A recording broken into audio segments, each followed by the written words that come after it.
What's up, everyone? We are diving back into the multiverse today for another epic. What if Naruto x Harem x Samui x Yugito x Fu Naruto x Harem Part 1? If you enjoy this story, make sure to hit that like button and subscribe to the channel for more fanfics like this. Now, let's dive right into the fanfic. Sunlight poured into the hospital. It was a cool, fresh light, fitting for beginnings. Inside the hospital room, the light fell across Minato's face and touched an opening there, tugging on his lips and making the smile more radiant. The light flowed across the room, scattered 1,000 tiny rainbow beginnings on the shiny medicine bottle. So, Minato, have you decided on a name for the boy yet? Asked a curious Jiraiya, breaking the comfortable silence.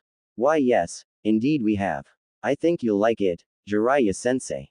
Minato replied. Well then, out with it, brat. What did you decide to name him? Naruto, Minato said simply, allowing his smile to grow wider. It was the name of the protagonist of his teacher's first novel. Jiraiya was taken aback by the name but smiled nonetheless. He couldn't wait to play the role of the cool uncle. The night of the attack. An involuntary chill ran down Minato's back as he turned around to see who was behind him. No one. His eyes instantly narrowed, all semblance of emotion gone from his face, now displaying a cold ruthlessness, the face of a cage. Reveal yourself. Who are you? As soon as the words flew out of his clenched teeth, someone materialized right in front of him. He took in the man's appearance. He was wearing a long black coat, a white mask with ripples in the design, and a hole for one eye. God, was that a Sharingan? Me. I'm Toby. Nice to meet you, Hokage-san. I know as well as you that the name you just gave me is fake. Who are you really? What do you want? Oh, I thought the Yondaime Hokage of Konoha was supposed to be a genius at deduction. Surely you can tell my identity with a look. Do that trick of yours now. Deduce who I am. Toba's voice seemed falsely cheerful. Minato sighed. He really didn't have the time for this. At first glance, I'd say that you're an Uchiha. But you're not. If you were, you'd be a missing nin, except that there has been no Uchiha missing nin in the last 7 years, the masked man twitched. Therefore, you're not an Uchiha. And you look young. I'd say you are about 17, 18. That leaves us with only one alternative. Seeing as you have chosen to reveal only one Sharingan eye and the fact that you wear a mask to cover your face, I'd say you found an Uchiha in battle, killed him, and took his eye for yourself. Toby took a step closer to Minato. The look in the masked man's eye told him he was wrong. Was the man angry? I see that I was wrong about that. Ah well, but, you seem to know me. I can see the recognition in your eyes. The masked man twitched again. You're angry. I could go on, but I don't really have the time to squabble with a kid right now. I suggest you go back to wherever you came from before you get hurt. The masked man started laughing. It was a burst of maniacal, insane laughter, the laugh of someone who has lost everything. Very well done, Hokage-san. You're still the same as ever. I am the tiniest bit disappointed, however. I thought, of all people, you would recognize me. I guess I've changed a lot more than I thought I had, said Toby, sighing. Minato, however, was even faster than Toby. The technique Toby was using was definitely a space-time jutsu. He knew it would be hard to fight against this strange jutsu, but he'd observed that Toby needed about 2 seconds before he performed the technique again. And that opening was all he needed. The two shinobi clashed, and this time Minato managed to use the opening. The tri-prong kunai made its way into his hands as quick as a bolt of lightning as he slashed Toba's arm in the 2-second window before he could use the technique again. When they separated, Toby was bleeding. For a moment, the fight stopped as Toby inspected the nick on his arm. It seems that I underestimated you, Hokage-san. You've only grown better with the passing of years. Minato's lips turned upwards as he began running. Again the two clashed, and again. It wasn't until 10 minutes had passed. Lasting 10 minutes against the fastest ninja in the world was a feat in and of itself that Minato was able to find an opening to use again. He threw the kunai, both of them close, and his Rasengan passed through his shoulder. I won. Suddenly Minato disappeared, grabbing the kunai in midair before he slammed his Rasengan on his back, causing an enormous crater. Minato looked around to see Toby clenching his right arm before it started falling off, and instead of blood, a white substance came out of it. The masked man was about to run away when Minato teleported in front of him and slammed his hand on his chest. Contract seal. Back on the battlefield, Kurama was finishing his tailed beast bomb when the Sharingan in his eyes slowly disappeared. Before he could launch the bomb, a giant toad appeared on top of him. His aim was changed at the last second, launching the bomb in the air. After a few seconds, the bomb exploded, causing a bright light that illuminated the entire arena around the Hidden Leaf Village and beyond. Suddenly, a massive wind wave came through the village so strong that some small trees were ripped apart. Several windows were shattered, and many unlucky civilians who hadn't reached the shelter yet were yeeted in the air before falling roughly back down to their deaths. The third Hokage opened his eyes, expecting to see Minato and the Kyuubi in front of him. Kyuubi wasn't there anymore. Even the entirety of the Nara clan that were holding the Kyuubi in place looked confused. The only thing left was an enormous crater where Kyuubi had stood a moment ago.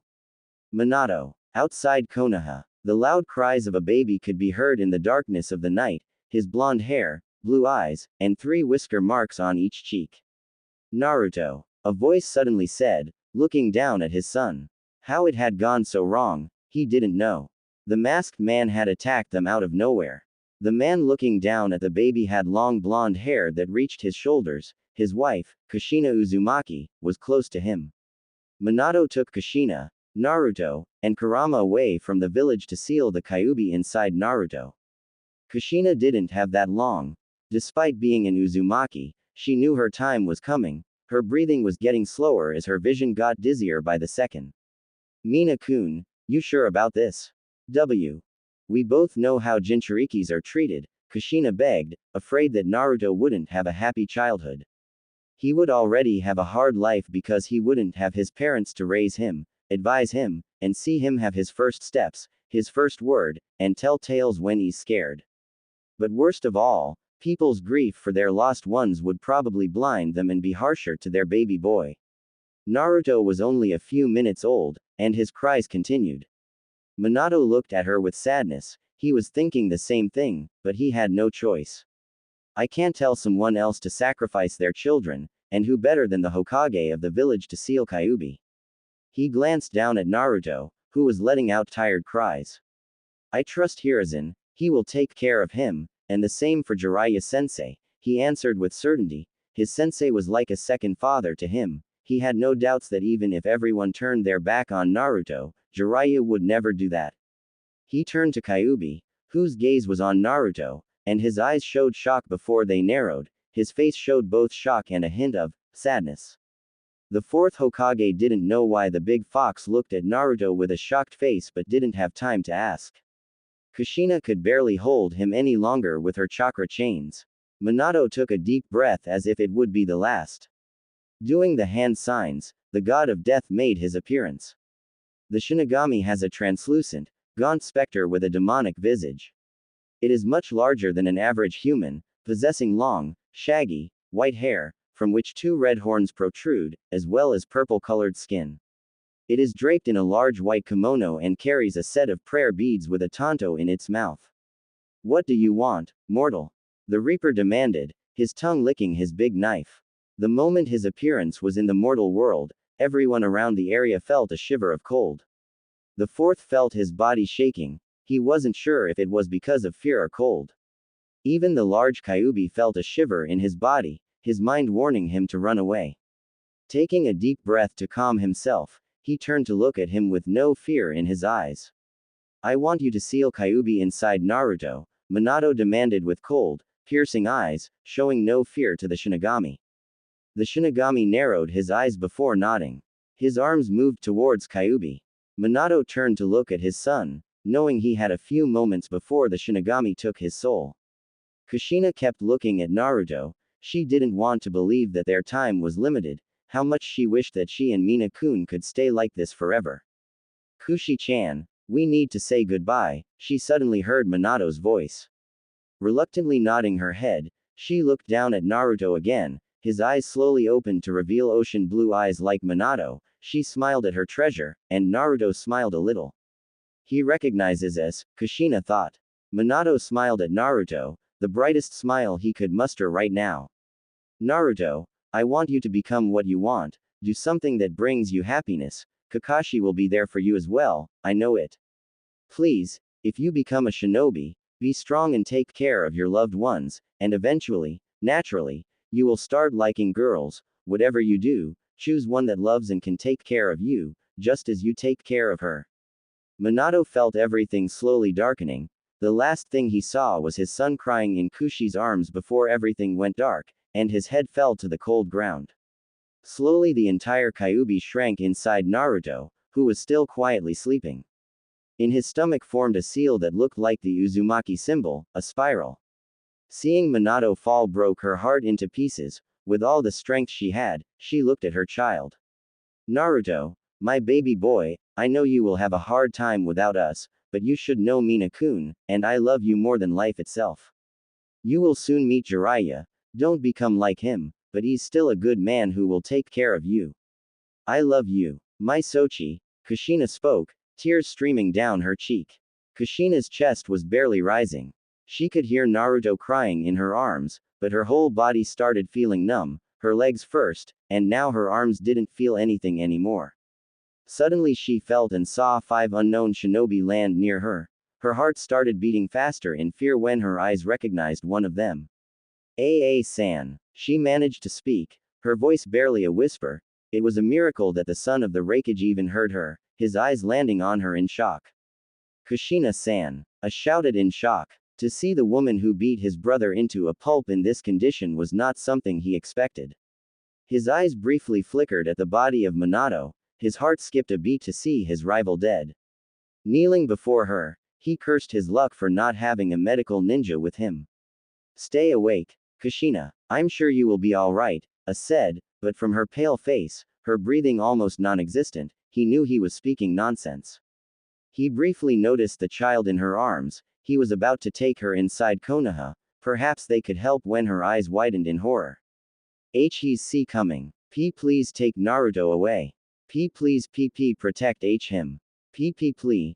Not knowing where she got the strength, she lifted Naruto close to A's big arms. I didn't know what to think, but hearing her words, he decided to believe her, grabbing the newborn baby into his arms. He abruptly turned to his team. We are leaving, he ordered. Within seconds, they disappeared from the place in a burst of lightning. A few seconds later, a figure with a mask appeared, his breathing rapid, no one could see his face, but he was wincing and was almost out of chakra, but he had enough to get the brat. When his eyes landed on the corpses of Kushina and Minato, he clenched his teeth, his hands turned fists, his nails digging into his palms. Where is he? He shouted, looking around but couldn't see the brat. I don't know, but we need to leave. The Hokage is getting closer. Zetsu spoke blankly, his plant-like body coming out from the ground like a tree. Hokage. If he didn't take the Jinchuriki, then who did? He demanded. From Zetsu's words, it seemed the Hokage had yet to arrive, but if he wasn't the one who took the brat, who did? He knew he would have no problem killing the old man Hokage in any other situation, but he was tired, and fighting Minato took quite a lot from him. I don't know, but we must leave now, Zetsu said, but more like ordering him. The masked man glared at him before disappearing, along with Zetsu, who sank into the ground. 2 minutes later, the third Hokage arrived with his men, finding only the bodies of Kushina Uzumaki and Minato Namikaze. Hiruzen could do nothing but stare hopelessly. The son of his successor wasn't here. Where are you, Naruto? Hiruzen thought out loud with a bit of panic, sweat rolling down his cheeks. He needed to send a message to Jiraiya as soon as possible. He prayed on his way back to Konoha that Jiraiya would find Naruto and bring him home. He didn't know how long he and his team had been running, but the sun peeking on the horizon was a sign that it had been quite a few hours. What started off as a simple mission of killing a dangerous missing nin that required A's assistance turned into a rescue mission. After killing the fool, A and his team decided to return back. On the way back, their sensor detected massive bursts of chakra coming from Konoha, and according to him, it was Biju chakra. Despite his mind telling him to mind his own business, A had decided to check. What was the worst that could happen? Now, A was dreading the moment his father finds out who was in his arms. He's coming. Her words rang in his ears like bells since he ran away from Kushina, his heart telling him that he was a cruel man for leaving someone like her behind, dying and alone, but the other part telling him that he had done the right thing. I didn't know which side was right, but he had made the decision, and he wouldn't back down now, like a coward. He's coming. A closed his eyes tightly to see a woman who could stare at a fully turned bee with a smile and no fear in her eyes to someone who was filled with fear. I wondered who this person was, and perhaps it was better that he didn't stand around and find out. Soon they found a clearing in the forest, stopping there to catch their breaths. Several of his team fell on their knees, tired. I chose this moment to stare down at the baby. He remembered his name was Naruto, quite unique, a thought, knowing his father had simply named him, A. How could someone be so lazy? He didn't know. His father could fight 10,000 shinobi on his own and not bat an eye, yet he was lazy at naming his own child. Do you feel anyone? I asked the censor. The man closed his eyes for a moment before shaking his head. No, A-sama, there's no chakra around us, the man said with a bow of his head. I simply nodded, turning his attention back to the baby, his eyes blue like Minato's. His face had a few things from Kushina, but mostly from his father. I briefly wondered if Naruto would be able to use Kushina's chakra chain and her unique Uzumaki sword. Naruto raised his little hand, grabbing his thumb. I found himself smiling at the baby. It seemed the little Naruto was trying to steal his heart with his cuteness and was working. Damn it, I cursed under his breath. Naruto left out a soft giggle. What should we do with the baby? The voice of his subordinates made him escape his thoughts. Gaining back his composure, he straightened up, turning fully to face his men and releasing a bit of killing intent to get his point across. We are taking him to Kumo. No words to anyone about what you saw in Konoha or what we did unless as the raikage. A slip of your mouth and I will have your heads, I ordered, his eyes paying close attention to each of them in case they showed even the slightest sign of treasonous thoughts. Seeing nothing, he turned his attention back to Naruto, who was trying to see his thumb. He's hungry, I reckoned. They needed to hurry. Kumo. They arrived back at the village just as people had woken up, shops opening, and the sun rising, showing the beginning of a new day. Usually, after every mission, A and every shinobi would report back to the raikage, but I first needed to put Naruto in a hospital, asking if someone could feed Naruto. After making sure that he was well fed, which took much longer than he had intentionally thought. He even earned a glare from the nurse when he asked why it's taking so long. The little angel needs his milk to grow his bones and body. You will sit there and wait. I won't have any hungry child around here under my watch, the nurse told him strictly, with a tone as if she was talking with a child instead of a fully grown man. I grumbled under his breath but decided to wait. After all, Naruto needed to be fed and grow strong. After 30 minutes, only then Naruto stopped drinking milk, with a little smile on his little face. The nurse who fed him kissed his forehead before telling him to have sweet dreams. Bringing him to his office, I briefly wondered if all children ate that much. Once he knocked on the door, he dismissed the thought. Hearing his father's command for him to walk inside, A opened the door. Behind the desk stood his father with a grim look on his face, almost trying to scare him away. Despite knowing him his whole life, I still wasn't sure if that was his default face or if he was just extra angry today, which was a tough thing to achieve, considering his age. His father was a very tall, dark-skinned man with a largely muscular and well-defined build. He has a full head of white hair, which flowed into his back, along with a long beard. He has unusual eyes, which had green irides, dark sclerae, and no pupils. His face has pronounced cheekbones and tear troughs under his eyes and a prominent crease across his forehead with a mole above his right eyebrow. His top lip also had a darker pigmentation than the bottom one. His canine teeth were also slightly elongated. He has the kanji for lightning tattooed on his right shoulder, with a lightning bolt-shaped scar that runs across the right side of his chest. His typical attire consisted of Kumogakure's distinctive, single-strap flak jacket with no other clothing underneath, a black forehead protector that he wore like a bandana, and a thick rope tied around his waist. With this, he also wore dark blue sweatpants. It was also shown that at some point in the past, he wore bandages on his forearms.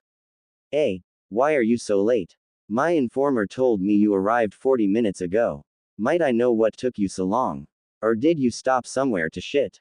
I demanded, his voice sharp and stoic, sizing his son up as if he were going to punch him in the face.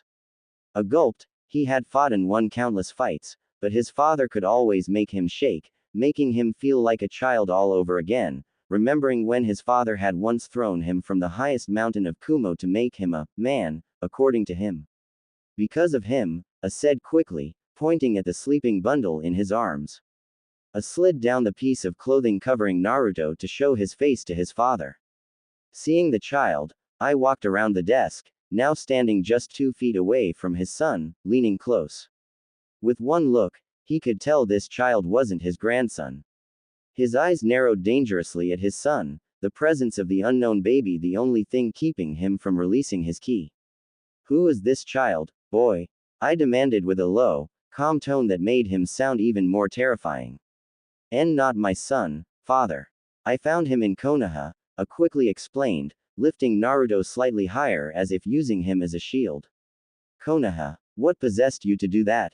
Whose child is he? I demanded right away, stepping forward. The only thing keeping him from screaming at him was the baby. He's Minato's son with Kushina Uzumaki, A explained. Eyes widened, almost falling off his eye sockets, his heart beating on his throat like a sledgehammer. Not even facing the 8 tails had made this heart beat so fast. He briefly remembered the 3 times he had met Kushina and Minato. He hadn't outright fought them, but he knew both were extremely dangerous, especially Minato. His speed was unlike anything he had ever seen, and he could have sworn that his blue eyes turned icy whenever he was furious. As for Kushina, she was the girl he had tried to kidnap and bring to Kumo, something he had come to regret when he had been heavily injured because a group of elite shinobi from an unknown place had tried to kidnap him for whatever reason. That day had shown what he had tried to do to someone else. And to hear that his idiotic son had kidnapped the son of Minato and Kushina. You better give me an amazing reason not to punch you in the face and send you flying to the other side of the world, I spoke with a much lower tone, sending shivers down A's body. I knew when he was in danger. He quickly recapped what had happened after he completed the mission. Hearing that Minato and Kushina were dead made I release a heavy sigh, but he also felt insecure and a little anxious. Kushina was a monster by herself, and to think she was afraid of whoever was coming was a red flag. He pondered on what to do next. He could send Naruto back to his home village and explain everything to the third Hokage, but that brought up the danger of hatred against Jinchuriki. I knew that it had taken many years for B to be somehow accepted by the village, and even to this day, there were still many who still glared and spoke insults when they thought that B couldn't hear them. From his words, I knew many people must have died in Konoha, and the identity of the Jinchuriki would be hard to keep secret, not counting that Naruto wouldn't have a family of his own. What do you think we should do, father? I asked, making I escape his thoughts. Looking up, he could see Naruto playing with one of A's fingers, and from the way A was smiling. You want to adopt him, don't you? I asked with a heavy sigh. He could read his son as easily as reading a book. He wasn't angry but more amused and interested.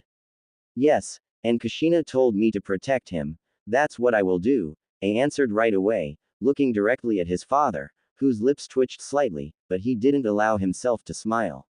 He was happy that his son wanted to adopt Naruto. After what happened to Ymir, he doubted his son would ever love any other woman. But there was still one more thing to ask. And if he one day finds out the truth and wants to leave, what will you do? I asked carefully one of the most important questions. I opened and closed his mouth several times, looking down at Naruto. He was trying to grab one of his little fingers. Perhaps to him, it was an interesting new toy to play with. I will never force him into anything if he wants to return. I stopped mid-sentence, looking up at his father. Once he turns 12 years old, I will tell him everything, and if he wants to return to Konoha, I will allow him. I finished with sincerity. Naruto finally grabbed his little finger, letting out a cute chuckle as he did. I smiled before nodding his head in approval. Very well, from now on, he's your son. Naruto Yatsuki. When he had decided that Naruto would be his son, he hadn't expected this. I knew from everyone that babies, in general, were troublesome creatures that enjoyed annoying people for some reason. But a felt that went double for a kid like Naruto once he ended his conversation with his father. A had been quick to find his brother, who was doing some annoying poses that no one would understand or find funny, yet, his brother kept saying that his rap was simply misunderstood and that people were too idiots to understand. Misunderstood my ass, a had thought back then. Once they arrived at their home, which was more like a mansion, a had wasted no time introducing B to Naruto. His brother had smiled brightly at the sight of the young boy, but he immediately asked something that put him in a bit of high alert. "He's not your son, isn't he?" B questioned, currently looking at the laughing Naruto, who was playing with his big fingers. A grumbled slightly. His brother had seen right through him, and he really didn't like that it was way too obvious. "He's not. I found him in Konoha." A went and explained everything that happened on his mission, arriving and finding a dying Kushina who told him to protect her son.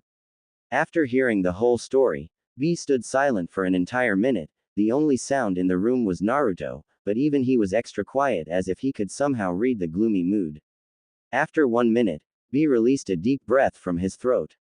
"Kushina-san is dead." B spoke with a tone as if he couldn't believe his brother. Looking down at a suddenly sleeping Naruto, he could see the signs. They were as clear as day. He had taken a lot after his father.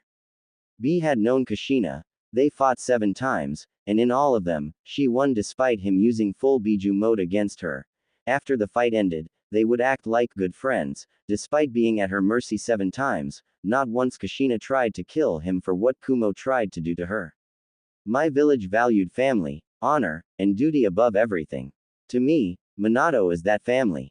To you is a. I don't forget what your village tried to do, but I won't make my own life less enjoyable because I want to seek vengeance. Kushina had once told him. From that day, B had gained a huge amount of respect for the woman. Her abilities with her Uzumaki sword were a sight to see.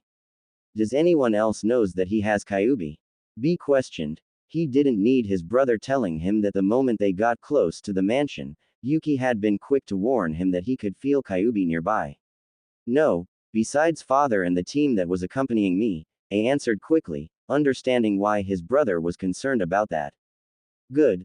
This should be kept secret. Besides our family, Naruto and Yugito, no one else should know if I see people glaring at Naruto. I will rip out their eyes, B warned seriously. He knew the blonde girl was lonely, and she needed friends in the future. Naruto could be that friend.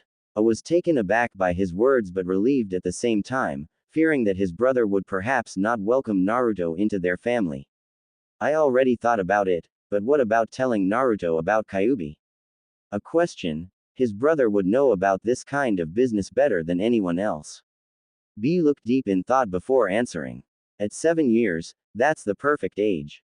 We can start doing light training at 5, B explained before rubbing his hands together, a grin that appeared formed on B's face.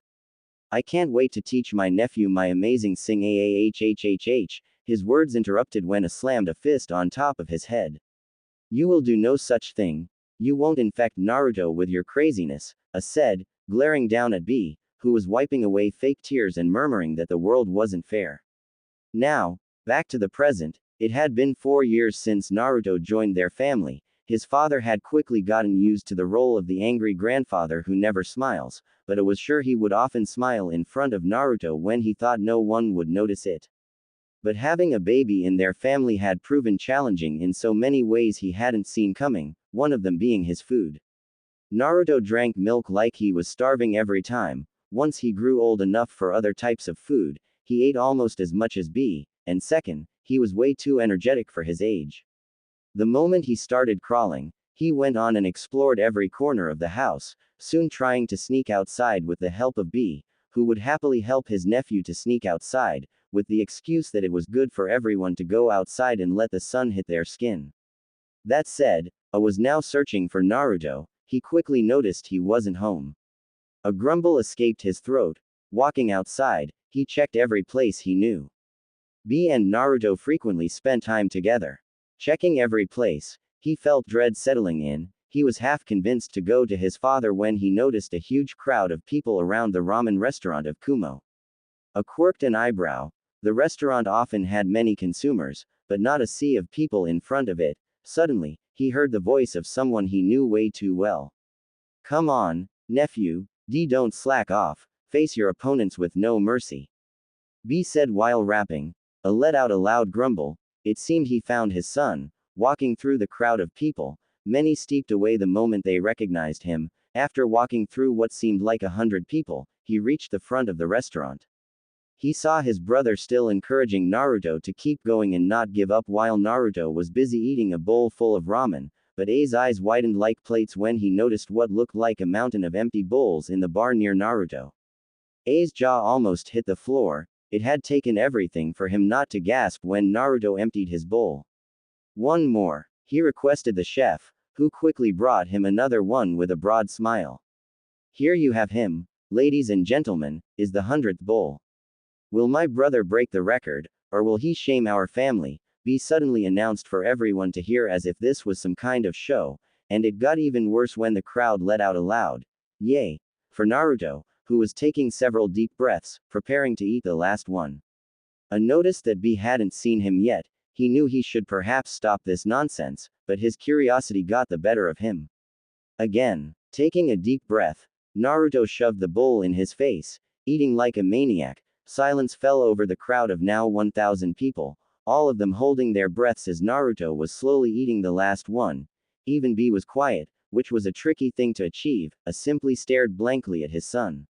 1 minute later, he slammed the empty bowl into the bar, which was soon followed by the whole crowd cheering.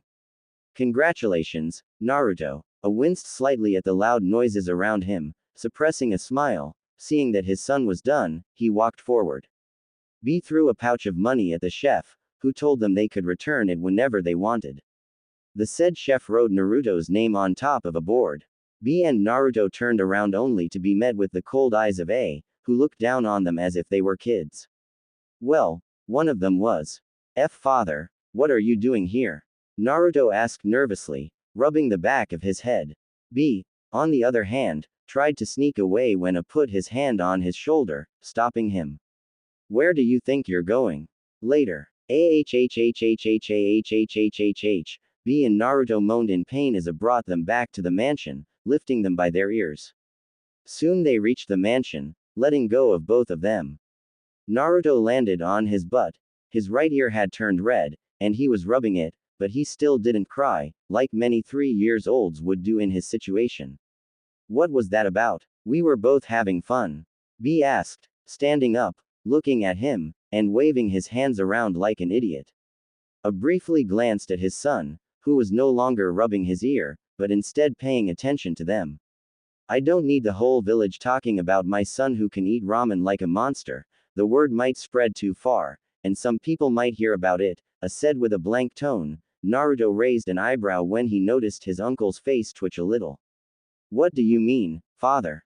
Naruto questioned, tilting his head to the side. The silence and the sudden cold air around them was uncomfortable, not counting the sudden panic feeling his uncle had for a split second.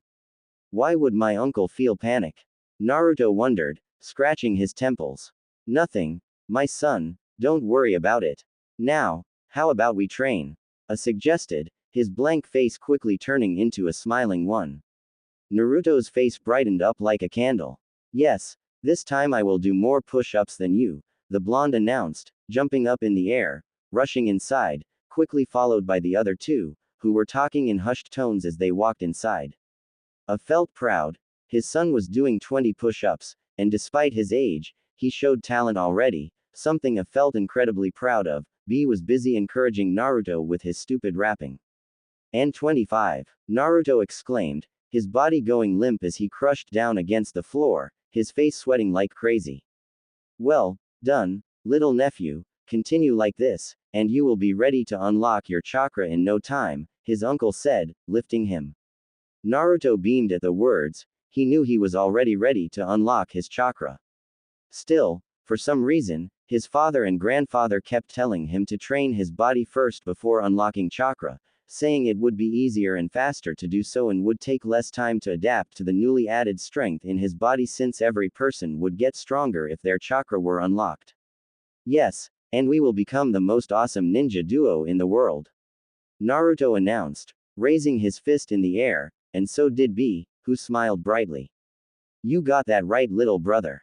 We will be twice as awesome as your old man, B said in his rapping way. Naruto laughed out loud, while A groaned loudly. His brother was definitely a bad influence on his son.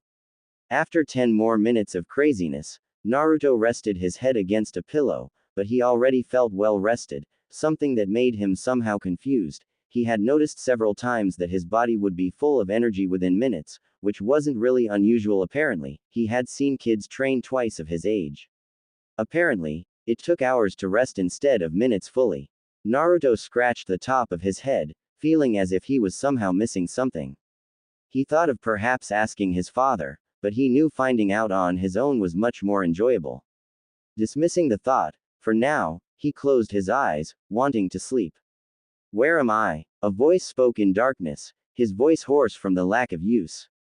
He felt something covering half of his face, including his eyes. He tried to lift his hand when his body shuddered. Pain spread through his body like a violent river. Only the years of fighting and pain had prepared him to control himself, and not scream out in pain. He felt himself getting dizzy when he heard a soft voice. Please stand down. Your body is still healing. It was a woman, no doubt, her hand touching his gnawed chest, covering it with some kind of oil. He almost winced in pain, almost biting his tongue at the sharp pain across his chest. It was unbearable, his heart beating on his chest. He was surprised that the whole damn room couldn't hear it. Where am I? He asked. His throat felt dry, drier than it had felt when he had been in Suna. In T Village, I found your body in the river. I was prepared to bury you when you gasped. For a moment, I thought the dead were coming back to life, considering your open chest, the woman spoke softly. He thought her voice was sweet, reminding him a bit of Mito when she was in a good mood, which rarely happened. For a moment, he wondered what she meant by his chest being open. What's your name? He asked after a short pause. His tongue felt like a brick, wanting to know the name of his savior, even if he didn't survive this. My name is Yunara. What's your name? She questioned. He managed a weak smile, his consciousness slipping away, hearing the lady calling him. Naruto opened his eyes, feeling a headache. He yanked the sheet away. The sun rising outside was the only light source inside his bedroom. The window was closed, the light going inside through the window, illuminating the room like a warm blanket. What was that all about? Naruto thought. Not the first time he had dreamed these types of dreams, but not this long. Usually, they were a couple of seconds long. He dreamed he was fighting a duo with Kumo clothes. He once dreamed of a strange man with long hair and red armor. Naruto hadn't told anyone yet, but he doubted they were important. Dreams, in general, love to be weird and cryptic. Sometimes, he simply dreamed he was a bird flying high in the air, seeing the 5 great shinobi villages. It was the best type of dream. Seeing that his sleep had disappeared, he decided to try and secretly unlock his chakra. He had found a book in the house that explained chakra and whatnot a few weeks ago. This would be an excellent opportunity to try and surprise his family. After reading the book, Naruto thought that it was too easy, and right now, he was the only one awake in the house. No one would see him going out. He just needed to simply go outside, unlock his chakra, and then go back inside. No one will notice it, Naruto thought with a devilish smirk on his face. Naruto soon walked outside. His house had an enormous courtyard, enough space to build 2 other houses and still have a place for their own courtyard. From outside, he could see the twin mountains of Kumo, the 2 highest mountains of the entire continent. Due to their height, their peak could penetrate the lower clouds passing by. His grandfather told him that he had once climbed to the top without using chakra when he had been 10 years old. The blonde wondered if the old man was exaggerating a little, but considering his strength, perhaps he wasn't. Soon he reached a perfect place to unlock his chakra. There was a waterfall running over the far wall into a pond in front of him. In the center of that pond was a little island of land. There was actually green grass on the ground and another, smaller body of water at the island's center.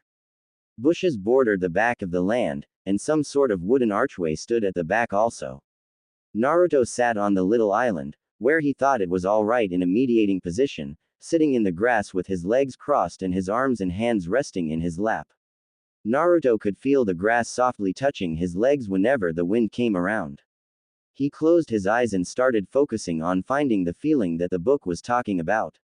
After a few minutes, Naruto felt a very warm feeling on his chest, like embers, a fire kindling. From his chest to his feet, a gentle breeze flew past him.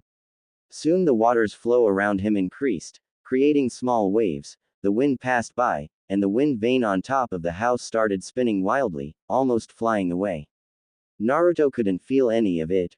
Reaching deep inside, he wanted to unlock his chakra, not noticing the closer he got, the more violent the weather got.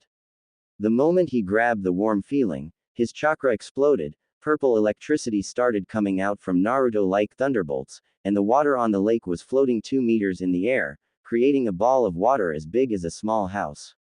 His chakra was spreading beyond his home. Opening his eyes, the wind and everything turned back to normal. He looked around, confused, black spots on the grass from the lightning bolts. The grass had burned to a crisp, and the ball of water fell back down. He stood up, but as soon as he tried to take a step forward, his legs gave up and falling to his knees, Naruto felt exhausted. His breathing rapid, he desperately tried to catch his breath, but it seemed to get harder by the second. Suddenly he heard the sound of clapping, sweat rolling down his cheeks. He used all his strength left to look up to see his grandfather clapping with a broad smile on his face. Gigi, he asked slowly, wondering what had gotten him so happy and hoping he wasn't in any trouble. You don't know what you just did, do you? His grandfather questioned, stepping closer. Naruto looked confused. He had simply unlocked his chakra, and it wasn't really a big deal. I unlocked my chakra, he said as if it was the most obvious answer. I laughed loudly at his expression before grabbing him in his arms and carrying him inside. Right now, sleep, you're exhausted, and we will talk once you wake up, I said. Naruto looked ready to say something, but he did feel exhausted. He had read that unlocking chakra was exhausting, but he felt as if he had just run a marathon. Resting on the arms of his Gigi, he closed his eyes to sleep. It was a faint sound, but it seemed to grow louder in his ears as he focused on it. It was rhythmic. Drip, drip, drip. He closed his eyes to focus harder. The sound grew louder still. It started to sound like it was right next to him when he opened his eyes and found himself somewhere unfamiliar. It was an enormous and very dark hall. The floor was only slightly flooded, but the water came up above his knees since he was so small. He pressed his lips together, feeling afraid. Only slightly, though. He began to walk, his curiosity growing as he did so. He recognized that he was not alone here. He walked till he came to an enormous gate that was locked tight. The type of which he thought was supposed to keep him out until he heard a raspy breath from within the darkness. Then it seemed more likely it was to keep something from getting out. The blonde peered into the darkness behind bars looking for the source of the breathing. 2 enormous red eyes slowly appeared from the darkness, looking down at him. The eyes were red and slit like that of a cat. What are you? Naruto questioned, his voice almost a whisper. The creature grinned, showing his sharp teeth, each larger than Naruto. He closed his eyes to focus harder. The sound grew louder still. It started to sound like it was right next to him when he opened his eyes and found himself somewhere unfamiliar. It was an enormous and very dark hall. The floor was only slightly flooded, but the water came up above his knees since he was so small. He pressed his lips together, feeling afraid. Only slightly, though. He began to walk, his curiosity growing as he did so. He recognized that he was not alone here. He walked till he came to an enormous gate that was locked tight. The type of which he thought was supposed to keep him out until he heard a raspy breath from within the darkness. Then it seemed more likely it was to keep something from getting out. The blonde peered into the darkness behind bars looking for the source of the breathing. 2 enormous red eyes slowly appeared from the darkness, looking down at him. The eyes were red and slit like that of a cat. What are you? Naruto questioned, his voice almost a whisper. The creature grinned, showing his sharp teeth, each larger than Naruto. It seems my warden has honored me with his presence. I'm Kyuubi no Yoko. Naruto looked at the giant fox behind bars. The Kyuubi had orange, silky-looking fur, with black markings around his eyes connected to his, funnily enough, rabbit-like ears. The upper body was humanoid, including the hands. The lower body was just like a fox, barring the 9 long swaying tails in the back. The fire was the closest thing they looked like. The red, slitted eyes looked at him closely with a hint of malice and curiosity. "You're the Kyuubi," Naruto shouted, amazed, and couldn't help but be perplexed by his sheer size. He knew who Kyuubi was. A year ago, after Gigi taught him how to read, he gave him a book about all the bijus of the ninja world. The book had detailed explanations of each biju, and the strongest was clearly the Kyuubi. Still, his Gigi also explained not to tell anyone about this book. These books were forbidden to read for those of rank Chunin or Genin, and he wasn't even a Genin yet. Naruto, of course, had asked why he needed to read the book, and his Gigi told him that he would understand it one day. Now, looking at the Kyuubi, he believed he understood why. "Why are you sealed inside me?" Naruto questioned, looking at Kyuubi with no hint of fear in his eyes. Sure, the creature was huge, but he doubted Kyuubi was as scary as Gigi when he got angry. "You're what they call a Jinchuriki, a human who has a biju sealed inside them," Kyuubi explained with a huff, looking down at the little brat who was simply a toddler. "A jackass," Naruto said, feeling offended to be called that. "A Jinchuriki brat. Listen closely, a Jinchuriki." Kyuubi screamed with such strength, sending a wave that made Naruto stumble back, falling on his butt. He closed his ears with his hands at the loud noise. Moving his hands away, he stood up, glaring at the stupid fox. "Hey, don't yell at me, you stupid fox. I will beat the crap out of you," Naruto yelled, pointing a finger at Kyuubi, who grinned, amused. "Beat me, a brat like you who needs help to go to the bathroom. Yay, never in a million years will you beat me. A gust of wind is enough to knock you down," Kyuubi said with a grin. That was really annoying Naruto, who, to show either bravery or foolishness, he walked right in front of the giant gate.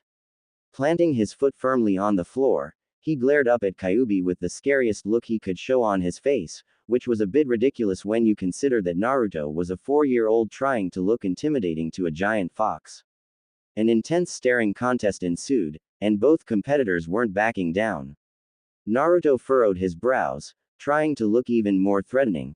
Kyuubi leaned a bit closer, his eyes almost as large as Naruto, but the blonde didn't back down from a challenge. He would show he was strong and fearless as his Gigi. The air itself around them started getting colder.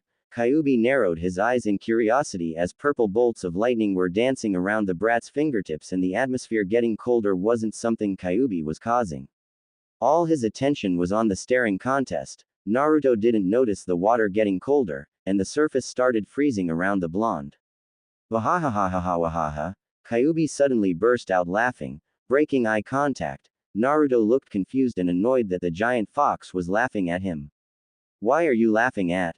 Naruto shouted, spreading his arms, unconsciously sending a bolt of purple lightning right at Kyuubi. Still, the latter moved his paw away before it could hit, instead hitting the floor, the lightning melting the floor, creating a small hole that was smoking. "That brat is interesting, but where is that cold feeling coming from?" Kyuubi thought with a hint of curiosity, and he hated himself for being interested. "Brat, what were you even trying to do? You're nothing but a 4-year-old. You're nothing compared to me," Kyuubi taunted him, hoping to rile up Naruto in hopes of making him angry and using his lightning again. "I'm not a brat. I'm almost a grown-up. 2 more years, and I will join the academy, and I will be the best," Naruto shouted, looking up at Kyuubi. He hadn't noticed his purple lightning yet, too busy getting angry with the stupid fox. "So what? You will still be a brat. 2 more years won't make a difference. Hell, you will still be a brat to me even 100 years later." Kyuubi replied with a mocking chuckle at the end that had the desired result. "Oh, really? How old are you then?" Naruto questioned with a dangerous tick on his forehead, folding his arms across his chest. 3,000 years old, brat, Kyuubi replied right away with a grin, and he definitely enjoyed the look of disbelief splattered across his stupid face. Naruto's jaw hangs open upon hearing that. "Geez, that means you're an old hag. What did you say, brat?" Kyuubi shouted in anger, his claw almost reaching him through the small openings of his cell. This time Naruto stood his ground, not wanting to show fear.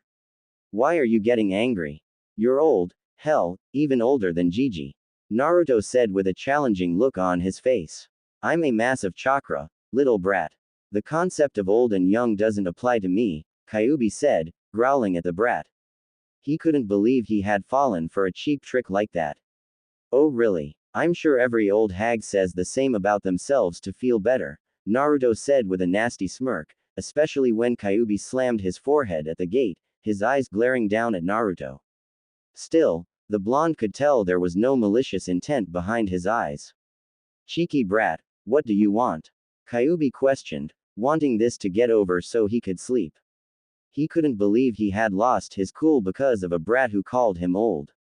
The last time he got angry was when he faced the second strongest shinobi of his time, and now with a toddler. Naruto tilted his head to the side, and now he was confused. What do you mean? I don't know how I got here. If this is a dream, then it is a smelly one, Naruto said, closing his nose as if blocking the smell from Kyuubi, who growled at him. Well, brat, you unlocked your chakra. That must be the reason you are here right now. This is your mindscape, after all, Kyung explained with an amused smile. He hated that he liked the discussion with the toddler. Naruto had a deadpan look on his face. So my mindscape is a sewer and a smelly one. Can I change this? Naruto questioned, looking around at the nasty place before looking up at Kyuubi, who was now resting his head against his paws, his red eyes looking back at Naruto with curiosity. Naruto could feel his emotions, and he was a little glad that the giant old hag was interested in him.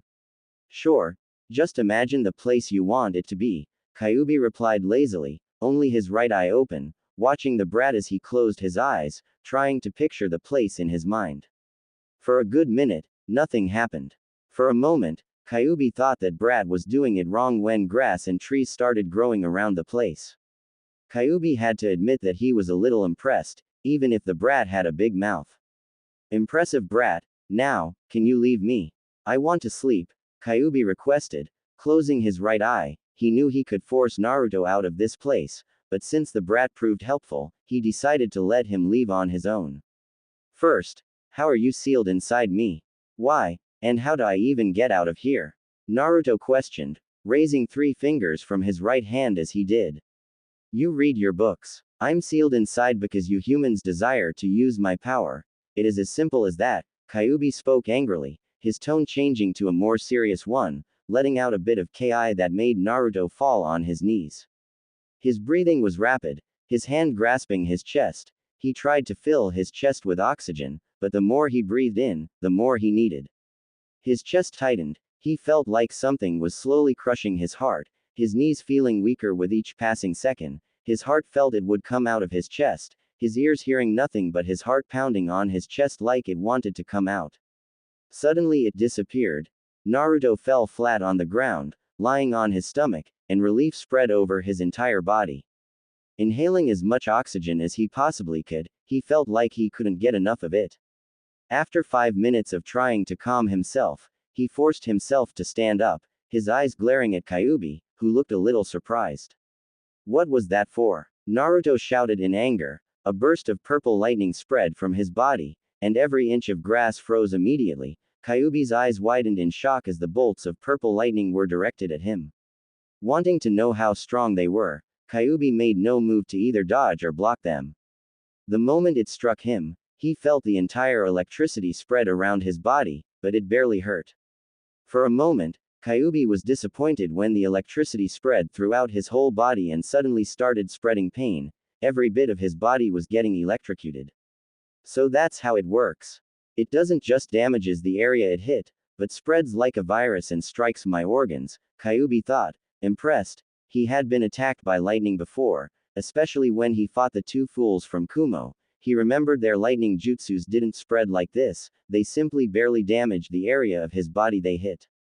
Looking back at the brat, Kyuubi could see the frozen land around him. He wondered what that was about, but he figured he would find out eventually. Excellent, brat, it seems your thunder is quite dangerous, even for me, Kyuubi praised with a grin. Actually, damaging him was quite a hard thing to achieve. If the purple lightning could do that, then the brat could become powerful one day.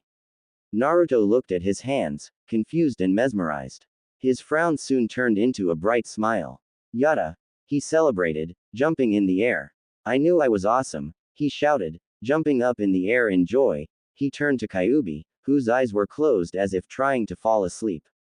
Naruto wanted to ask if he knew anything about this purple lightning, but he could ask his Gigi and father about it. Right now, he wanted to ask him something else.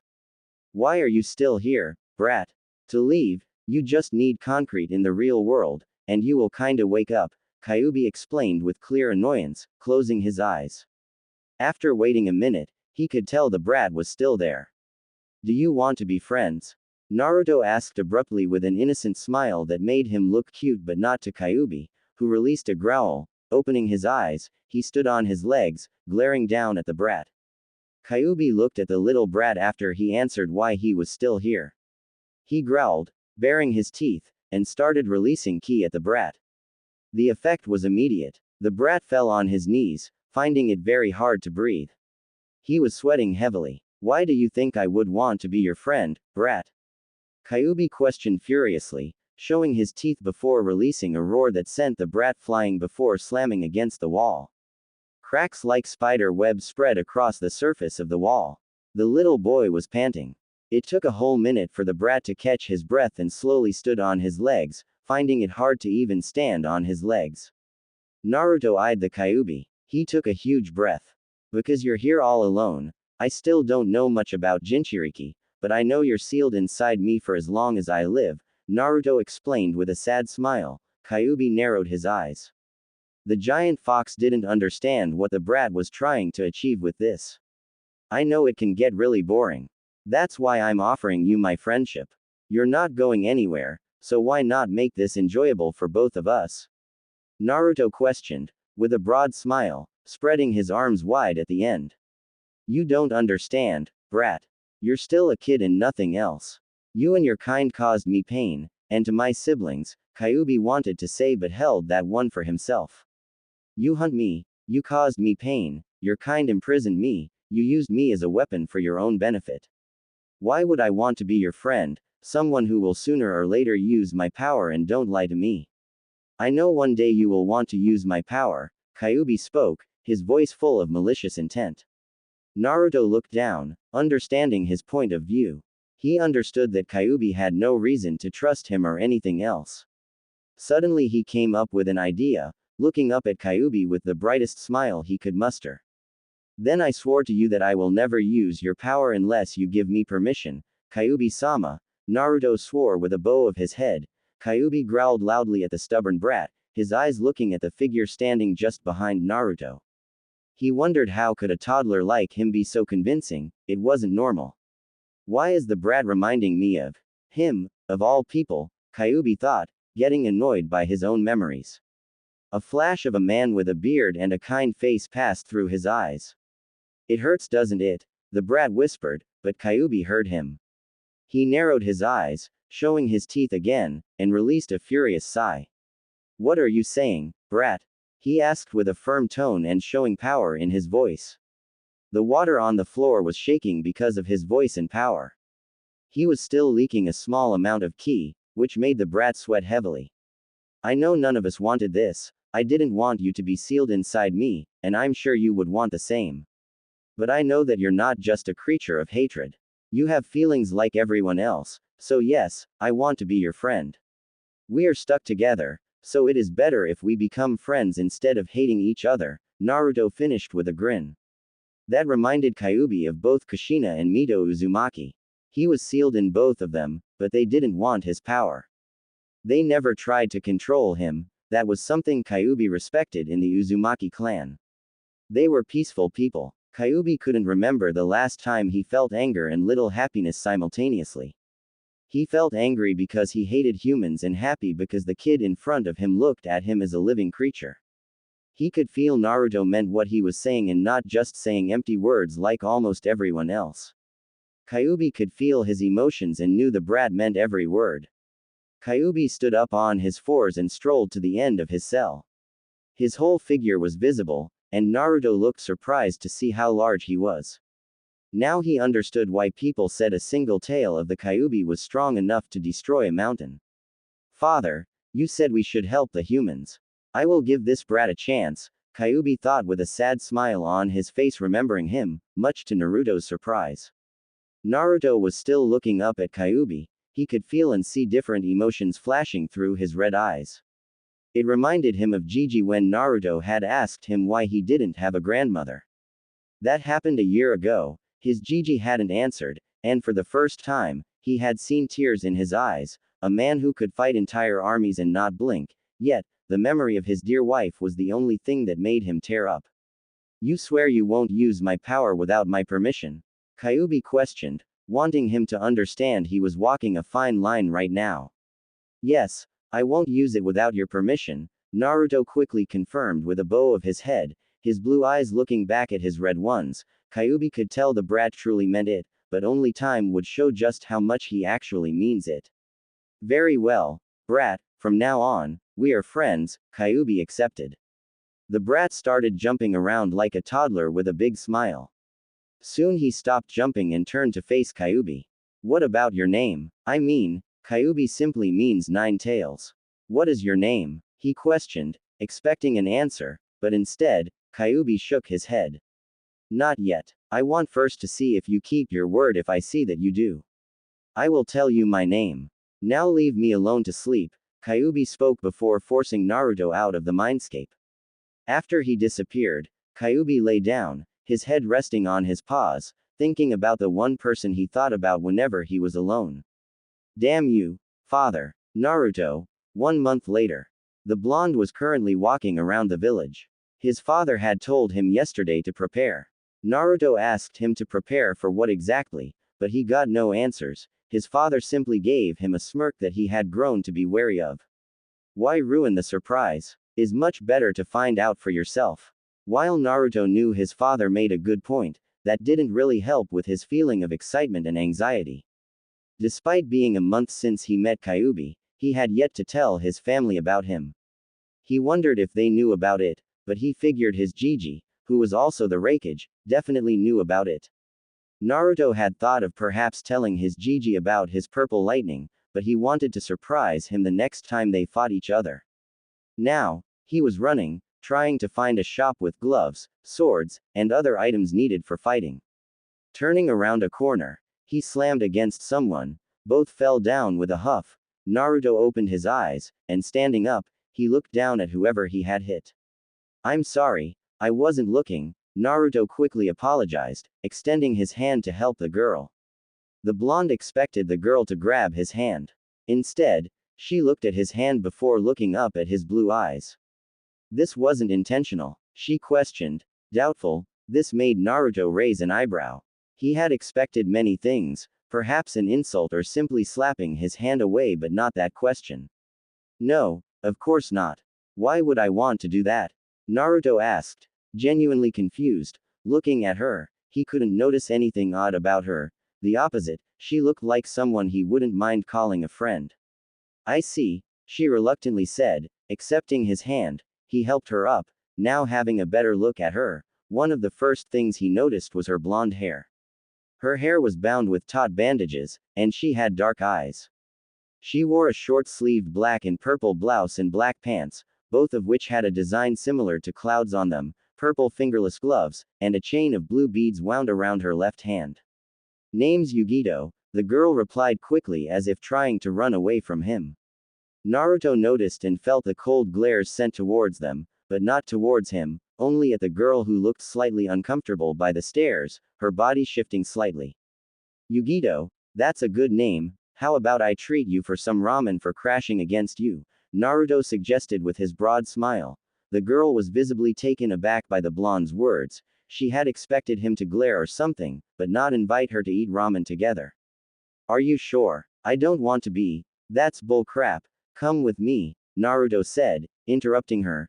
Grabbing her hand, she smiled slightly before following behind. Both of them couldn't help but notice how soft each other's hands were. So, where were you going? Naruto started the conversation, looking at her over his shoulder. I was just returning from the training, needed to go home, Yugito reluctantly explained, moving away a strand of her hair from her face. Training. You will join the academy after 2 years. Naruto quickly asked excitedly. While he enjoyed spending time with his family, he wanted to have friends around his age. For a moment, there was no answer. Naruto wondered if he had said something wrong when she spoke. Yes, I will show everyone. I will become the best kunoichi in the world. Yugito exclaimed with literal blue fire in her eyes and a raised fist in the air.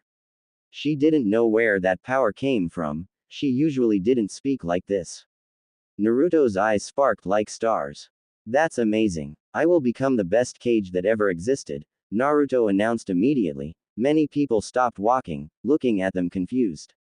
Yugito smiled, thinking his dream was an amazing one. She noticed he said, Kage, instead of Raikage. She felt happy to meet someone similar to her, but she figured he would soon find out about her secret. Once that happened, it would be all over. So, where are we going? We're having ramen at my favorite restaurant. It's not too far from here. Believe me when I tell you they serve the best food in all of Kumo. Sounds great, she said as they began to walk. On the way to the restaurant, Yugito and Naruto talked about life in general. Naruto would listen to her and answer with jokes and compliments, as well as more serious answers when the topic they were talking about demanded it. Yugito found herself enjoying the conversation she was having with Naruto. When they finally arrived at the restaurant, Yugito found out it was none other than Ram Tom's. As they entered, Yugito was surprised by how warm and cozy the place was. It wasn't too big nor too small, just the perfect size. The decorations were nothing fancy, but they certainly were interesting. They were quickly greeted by a waitress who recognized Naruto almost instantly. Naruto, it's so good to see you. How long have you been gone? The waitress asked cheerfully. Hey, Yanra. Yeah, I know I've been missing for some time. How are things going? Naruto asked with a grin. Can't really complain, she answered with a shrug before turning to face Yugito with a big smile. Oh, who is the girl? She asked with a teasing tone. A friend of mine, Naruto answered, embarrassed, rubbing the back of his head. Yugito expected the waitress to glare at her, but instead, she smiled. Well, any friend of Naruto is welcome here, she said softly. Thanks, Yugito said warmly. She was thankful for not being referred to as the demon cat, or something like that. The last thing she wanted right now was to have people surrounding them and interrupting her time with her new friend.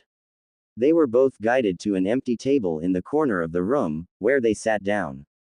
Yanra handed them the menus and said she would return shortly to take their orders. Naruto looked at Yugito and smiled. So Yugito, what do you think of the place so far? I gotta say, it's really lovely. I can see why you like it. Yugito responded, still looking around, trying to remember everything about it, every little detail. The blonde chuckled. I'm glad you like it. I come here often with my family. I'm sure they would like you a lot. Naruto said with a broad smile. Yugito doubted that but didn't voice it out. Thank you, Naruto. I appreciate it. Sometimes it is very tiring to train all the time, and I really need time to relax. Yugito said with a smile. Yanra came back and took their orders. Yugito ordered sushi while Naruto asked for ramen he was so fond of. The waitress took off and came back 15 minutes later with the food. When Yugito tasted her food, her eyes turned to stars at the delicious taste. When Naruto told her this place served the best food in Kumo, she thought he was exaggerating a bit.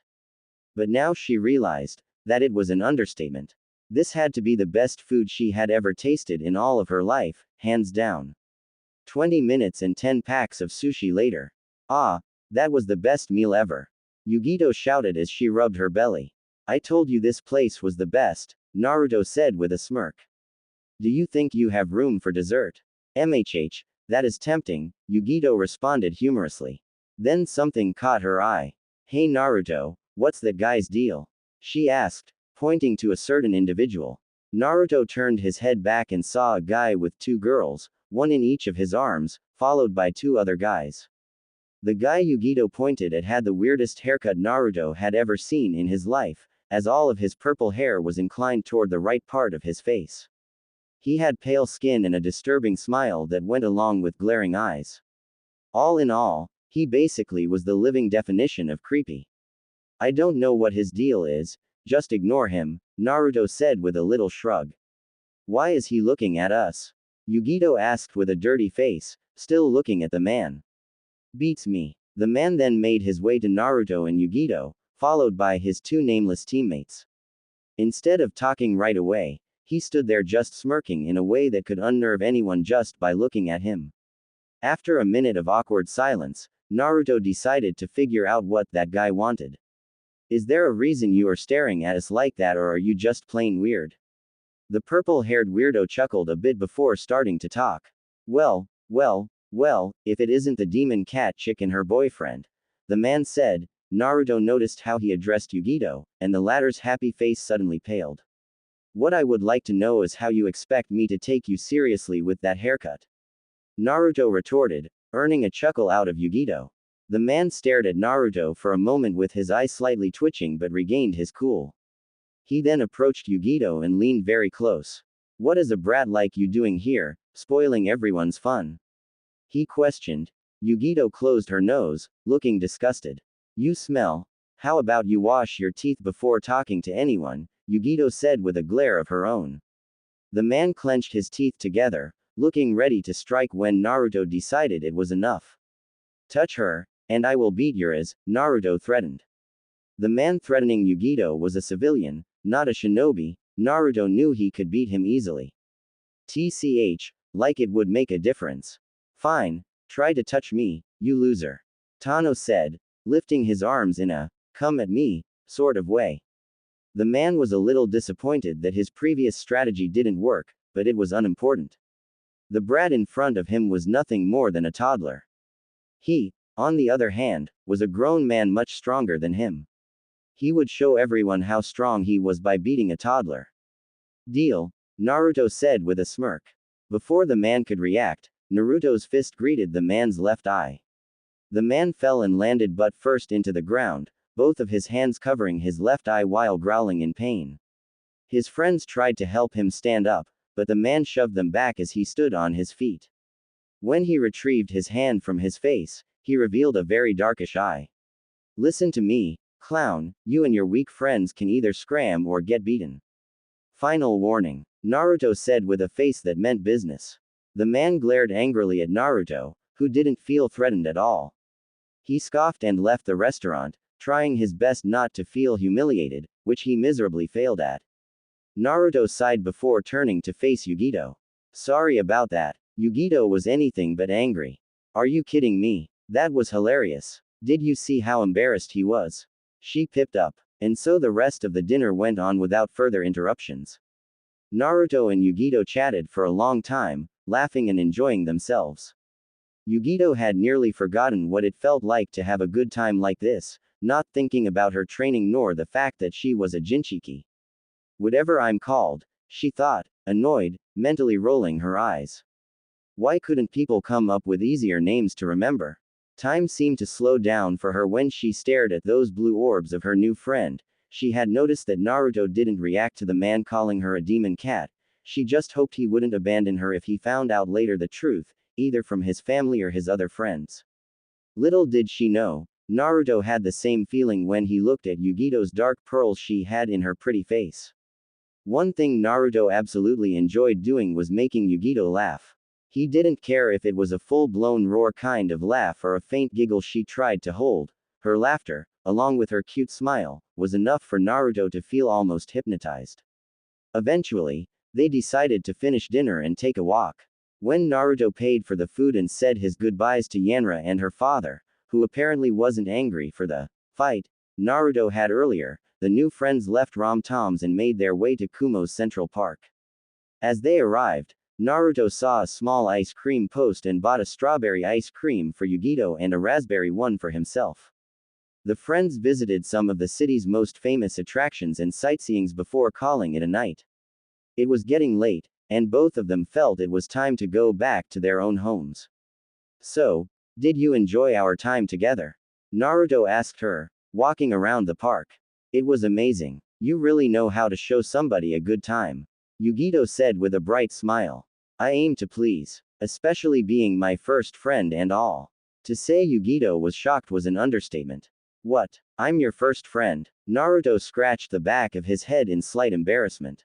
Yeah, well, I mostly spend time with my uncle, who loves annoying my father with his weird way of expressing himself with his awful singing voice, Naruto said, with a burst of laughter, remembering the many times his father had gotten angry with B.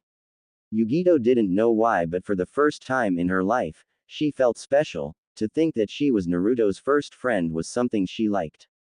Thanks, Naruto-kun. You're welcome. Maybe you would be interested in hanging out again? Naruto asked as if challenging her. And Yugito was not one to back down from a challenge. You better believe I'm interested, she said with a smirk. I guess I'll see you tomorrow morning. 1 week later, Naruto and Yugito are sitting comfortably on a park bench together, enjoying the lovely warm sunny day with a couple of sticks of dangos. They stopped by the dango shop first to get some sweet treats, but Naruto noticed something very odd when they made their way between there and the park. Curiosity overcomes him, and he then decides to ask his fellow blonde a question. Yugito. Yes, Naruto-kun. Why are the villagers always glaring at you, like you insulted them or something? Yugito knew this moment was coming, as she, too, noticed the hateful glares she was receiving from the villagers earlier. But now she fears her burden will drive her new friend away. So she decided to be the ignorant one for a change. Who knows? They always look at me like that, Yugito says nonchalantly. But unfortunately, Naruto could tell that she was not being honest. Don't lie to me, Yugito-chan. My father always told me how to tell when someone lies, and I can feel that you're being dishonest with me. Do you not trust me?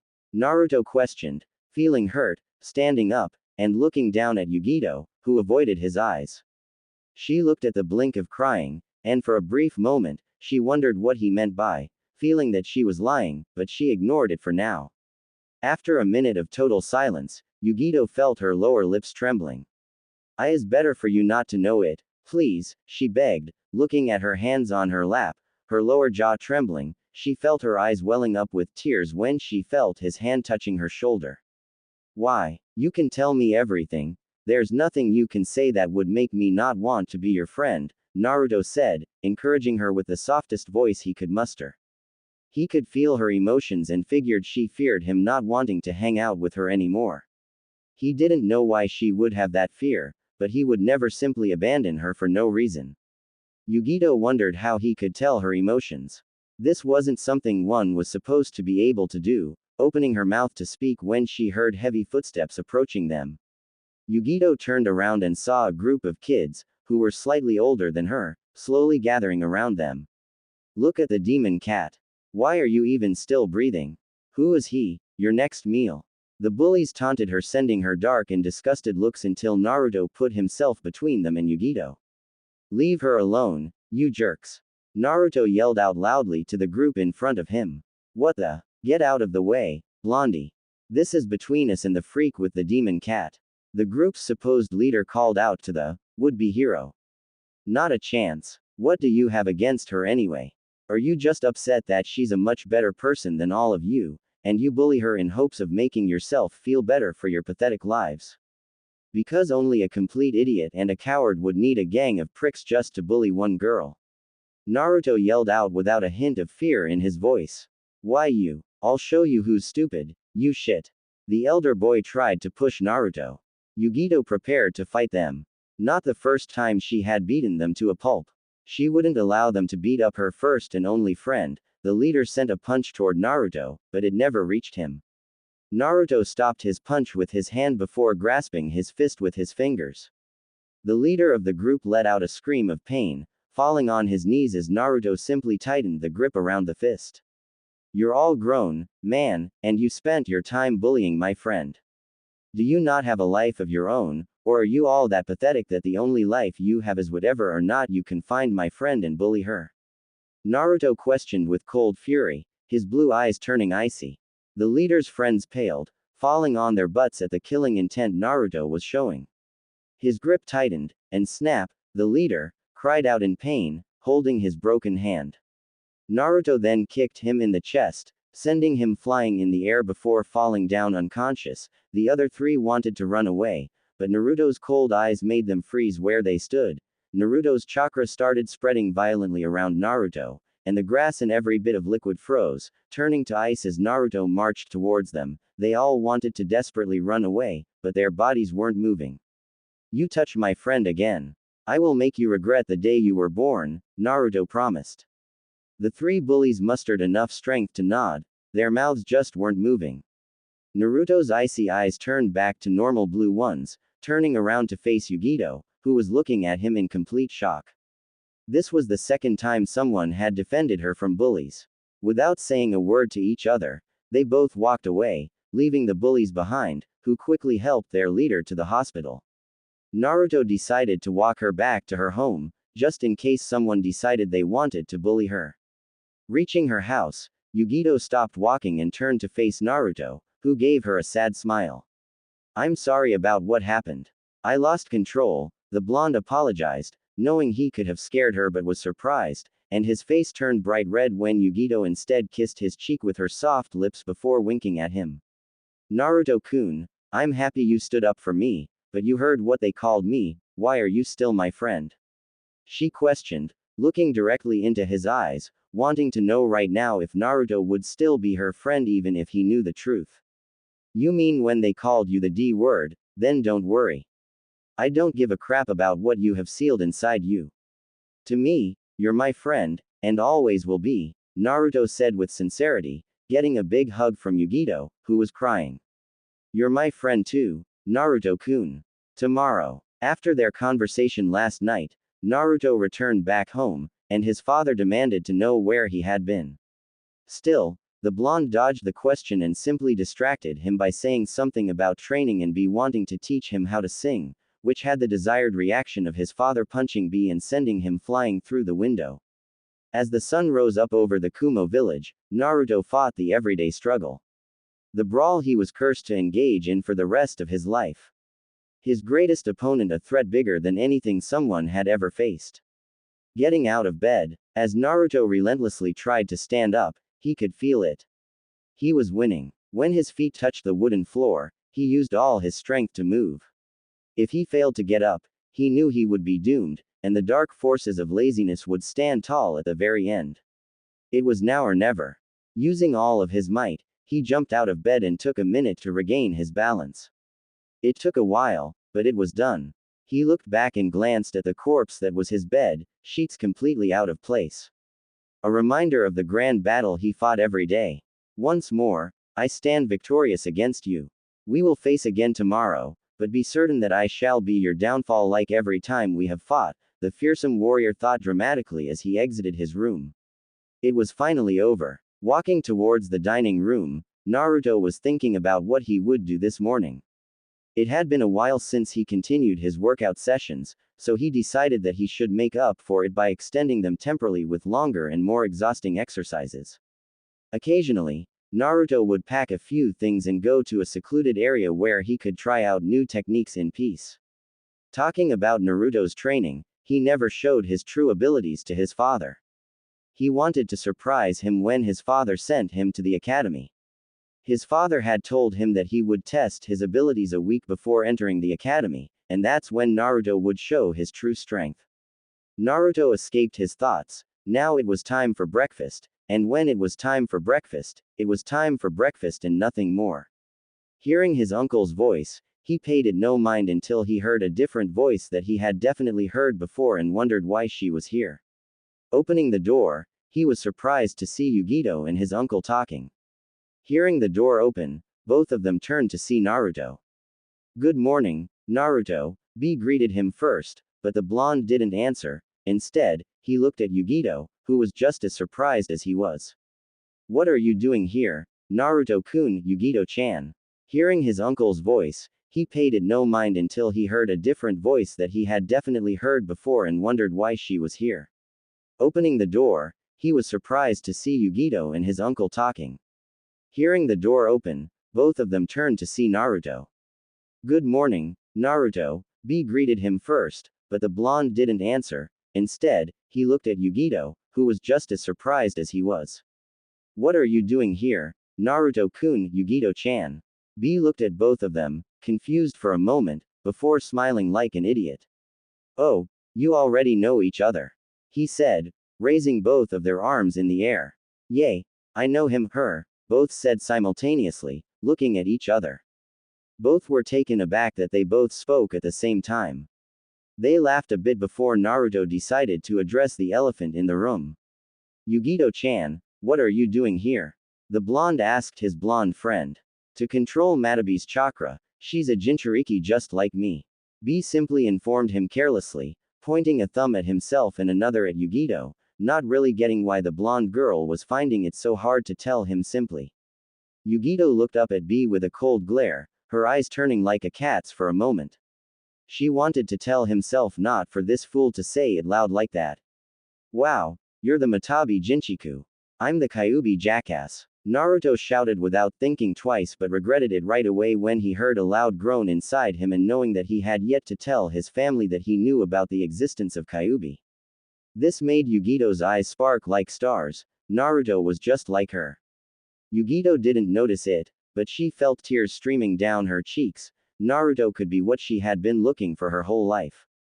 A dear friend who wouldn't be afraid of her. She was about to ask him why he hadn't told her that he was a Jinchiki too. When B-sensei spoke with a very serious tone, that was very unusual to hear from his mouth. Naruto, how do you know about Kyuubi? B asked carefully, stepping forward towards his nephew. The way he always was rapping was gone, now talking seriously. The blonde felt a shiver in his body just by his voice. You know that I unlocked my chakra a month ago, Naruto said nervously, rubbing the back of his head. B simply nodded, remembering his brother celebrating the occasion. After I unlocked my chakra, I fell asleep and met Kyuubi, and he wasn't really that bad.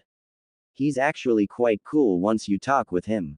Naruto explained with a broad grin, earning a louder groan inside his stomach. B, on the other hand, could tell Naruto was being honest, and knowing that no one outside of their family knew the truth was a relief.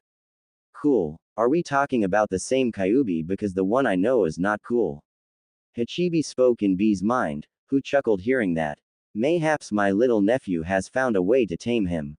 He spoke while mentally moving his arms around like a fool. Hachibi groaned in annoyance but actually hoped that was the case. Well, maybe. Last I saw him, Kyuubi wasn't really a big fan of humans. I'm surprised your nephew even had an opportunity to talk to him in the first place. I would have bet that Kyuubi would simply force him out of the mindscape right away. Hachibi said, not saying Kyuubi's real name. He would mention it only if Kyuubi allowed it. Well, it is a start. Do you think we should go ahead with his training? B questioned mentally. I think you should, and your nephew needs to get stronger. This world is not soft to weak people. Hachibi grumbled. B frowned mentally upon hearing that. He knew his best friend had a good point, but he wished his nephew would be a child for a bit longer and not start training when he was only 4 years old. He escaped his thoughts when he heard Naruto ask Yugito something. So, have you ever seen Matabi? Naruto asked curiously, leaning closer to the blonde girl who had a dumbfounded look on her face. Ah, I haven't actually. I have talked with her but not actually met her. Yugito explained, a little embarrassed, before looking at Naruto again. You have seen Kyuubi, haven't you? Yes, he looks like a big furball with too many tails, Naruto said with a laugh, not hearing both Matabi and Hachibi laughing out loud like crazy hearing that description. Boy, who are you calling a furball? Do I need to remind you that I'm the strongest Biju in this world? Kyuubi warned him with a growl. That doesn't change the fact that you're still a furball and an old hag on top of that, Naruto said mentally. Kyuubi let out a roar that shook the entire forest. Cheeky brat, Kyuubi said with a little smile that he was trying really hard to surpass. Naruto suddenly remembered why Yugito was here in the first place. Uncle, you said you would train Yugito-chan, right? Yes, you can come too if you want, B said, knowing his nephew liked to start training as soon as possible. Naruto jumped in the air with a raised fist after hearing that, while Yugito was happy to spend more time with her one and only friend. Later, reaching the training yard, he landed near Yugito while his uncle was busy doing ridiculous poses for some unknown reason. Well, kids, the first step to control your chakra is to stick a leaf on your forehead, his uncle sensei said before he pulled out a book from his pouch and started writing on it with a small pencil. I haven't practiced it yet, he replied with his hands behind his head. Well, I will teach you how to do it, give you a few hints here and there, B said while rapping at the same time. Alright, kid, the first step is to take a leaf and use your chakra to stick it to your forehead like this, his sensei said, demonstrating the exercise. Naruto saw with awe as the leaf stuck to his forehead. Yugito smiled, happy to train and get stronger. Naruto and Yugito nodded before picking up a leaf from the ground and keeping it on their foreheads and imagining their chakra creating suction at the point where the leaf touched their foreheads. After a few minutes, the leaf fell to the ground. Naruto just smiled and picked it up again.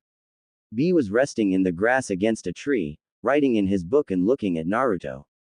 Naruto closed his eyes and tried to concentrate and focus his chakra on a single point. Surprisingly, after 8 more tries, the leaf stuck to his forehead like glue. Only 9 tries to get the amount of chakra right. Yugito did the same. Her first 5 tries resulted in the leaf burning in blue flames. The following 2 tries resulted in the leaf falling from her forehead. The 8th try resulted in the leaf sticking to her forehead. The leaf quickly stuck to his forehead on the 10th try, and he stood there smiling proudly. Using chakra for the first time felt really good. He had to imagine how his chakra flowed and sort of command it to do so, and voila! Task accomplished. B noticed the leaf had crumbled into a ball the moment his nephew stopped trying to stick it on his forehead. B wasn't sure what to think of it but decided to ignore it for now. He figured he would find out sooner or later. Naruto, you did well, B complimented him with a smile. But still very impressed with how fast Naruto completed his chakra control exercise. B knew that probably was because of his Uzumaki blood. Those from that clan were known to be masters of Fuinjutsu, and to be one, they must have excellent chakra control, not like medical shinobis, but very close to one. B wondered if his nephew could use the chakra chains like Kushina was able to, maybe ever her infamous sword, but B decided to ignore that for now, one step at a time, and that sword was currently in Konoha. Not the nearest place to Kumo.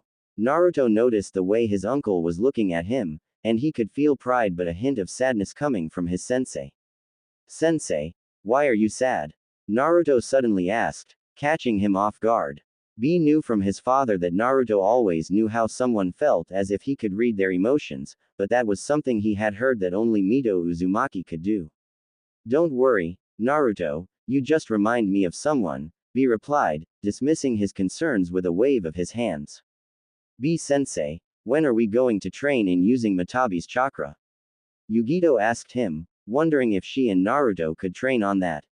Not so fast. First, you must meet Matabi and become friends before you start using her chakra. B informed the girl, who had a downcast look after hearing that.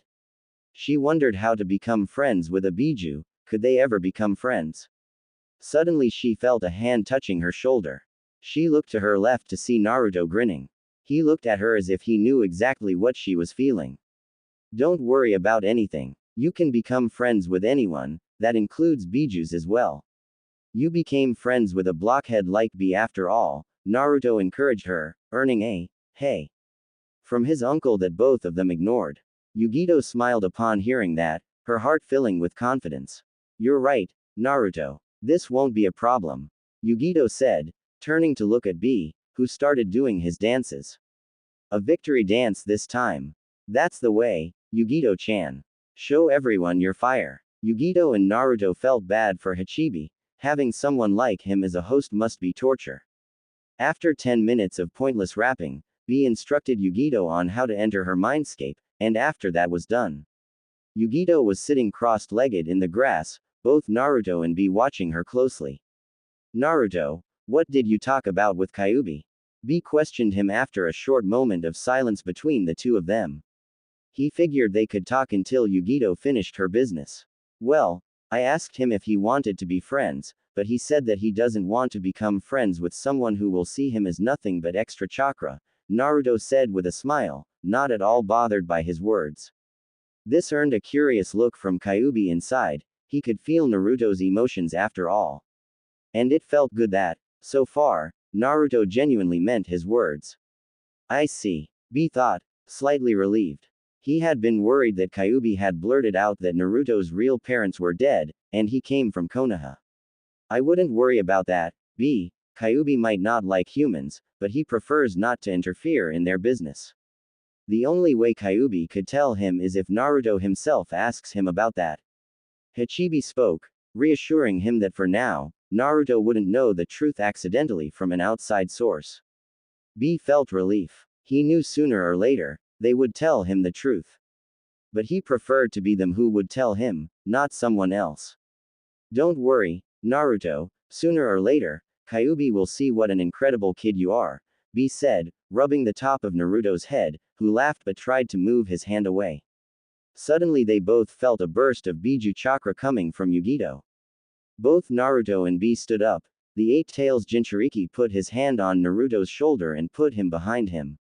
They both saw Yugito's nails growing, looking more like knives, and the grass around started burning out of nowhere, her tails dancing with the wind. Suddenly the chakra burst stopped, taking both of them by surprise.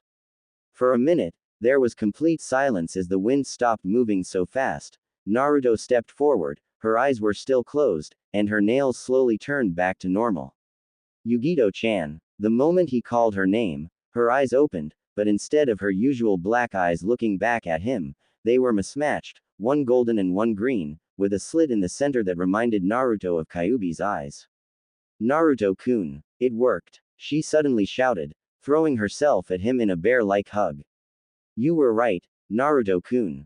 We became friends. Yugito shouted, holding him tightly, not noticing his face paling the more she had him. Yugito, he can't breathe, B said, pointing at the pale Naruto.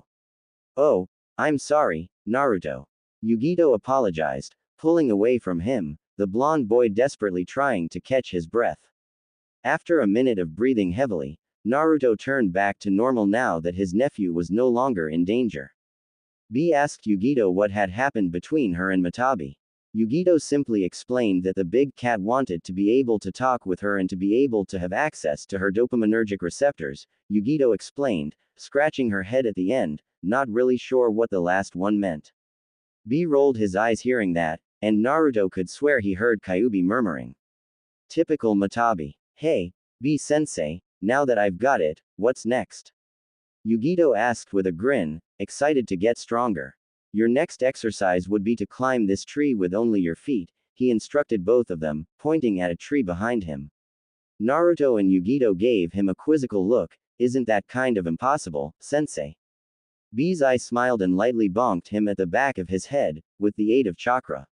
Honestly, where does your intelligence sometimes go, out of your head? Naruto rubbed the back of his head and laughed sheepishly. B then demonstrated the exercise. This is kind of similar to the leaf sticking exercise, except you are sticking yourself to a tree instead of sticking a leaf to you. If you use too little chakra, your foot won't stick. You use too much chakra, you get blasted off the tree. Begin. You can use a running start if you want. He showed him climbing the tree and throwing an actual kunai in front of them. Naruto and Yugito grabbed their respective kunai. He walked to the tree and put his right foot on the bark, regulating the amount of chakra required to stick. Sadly, it turned out not to be as easy as they originally thought. By the time night came, both Yugito and Naruto had bruises all over their bodies, yet, none of them could walk on trees.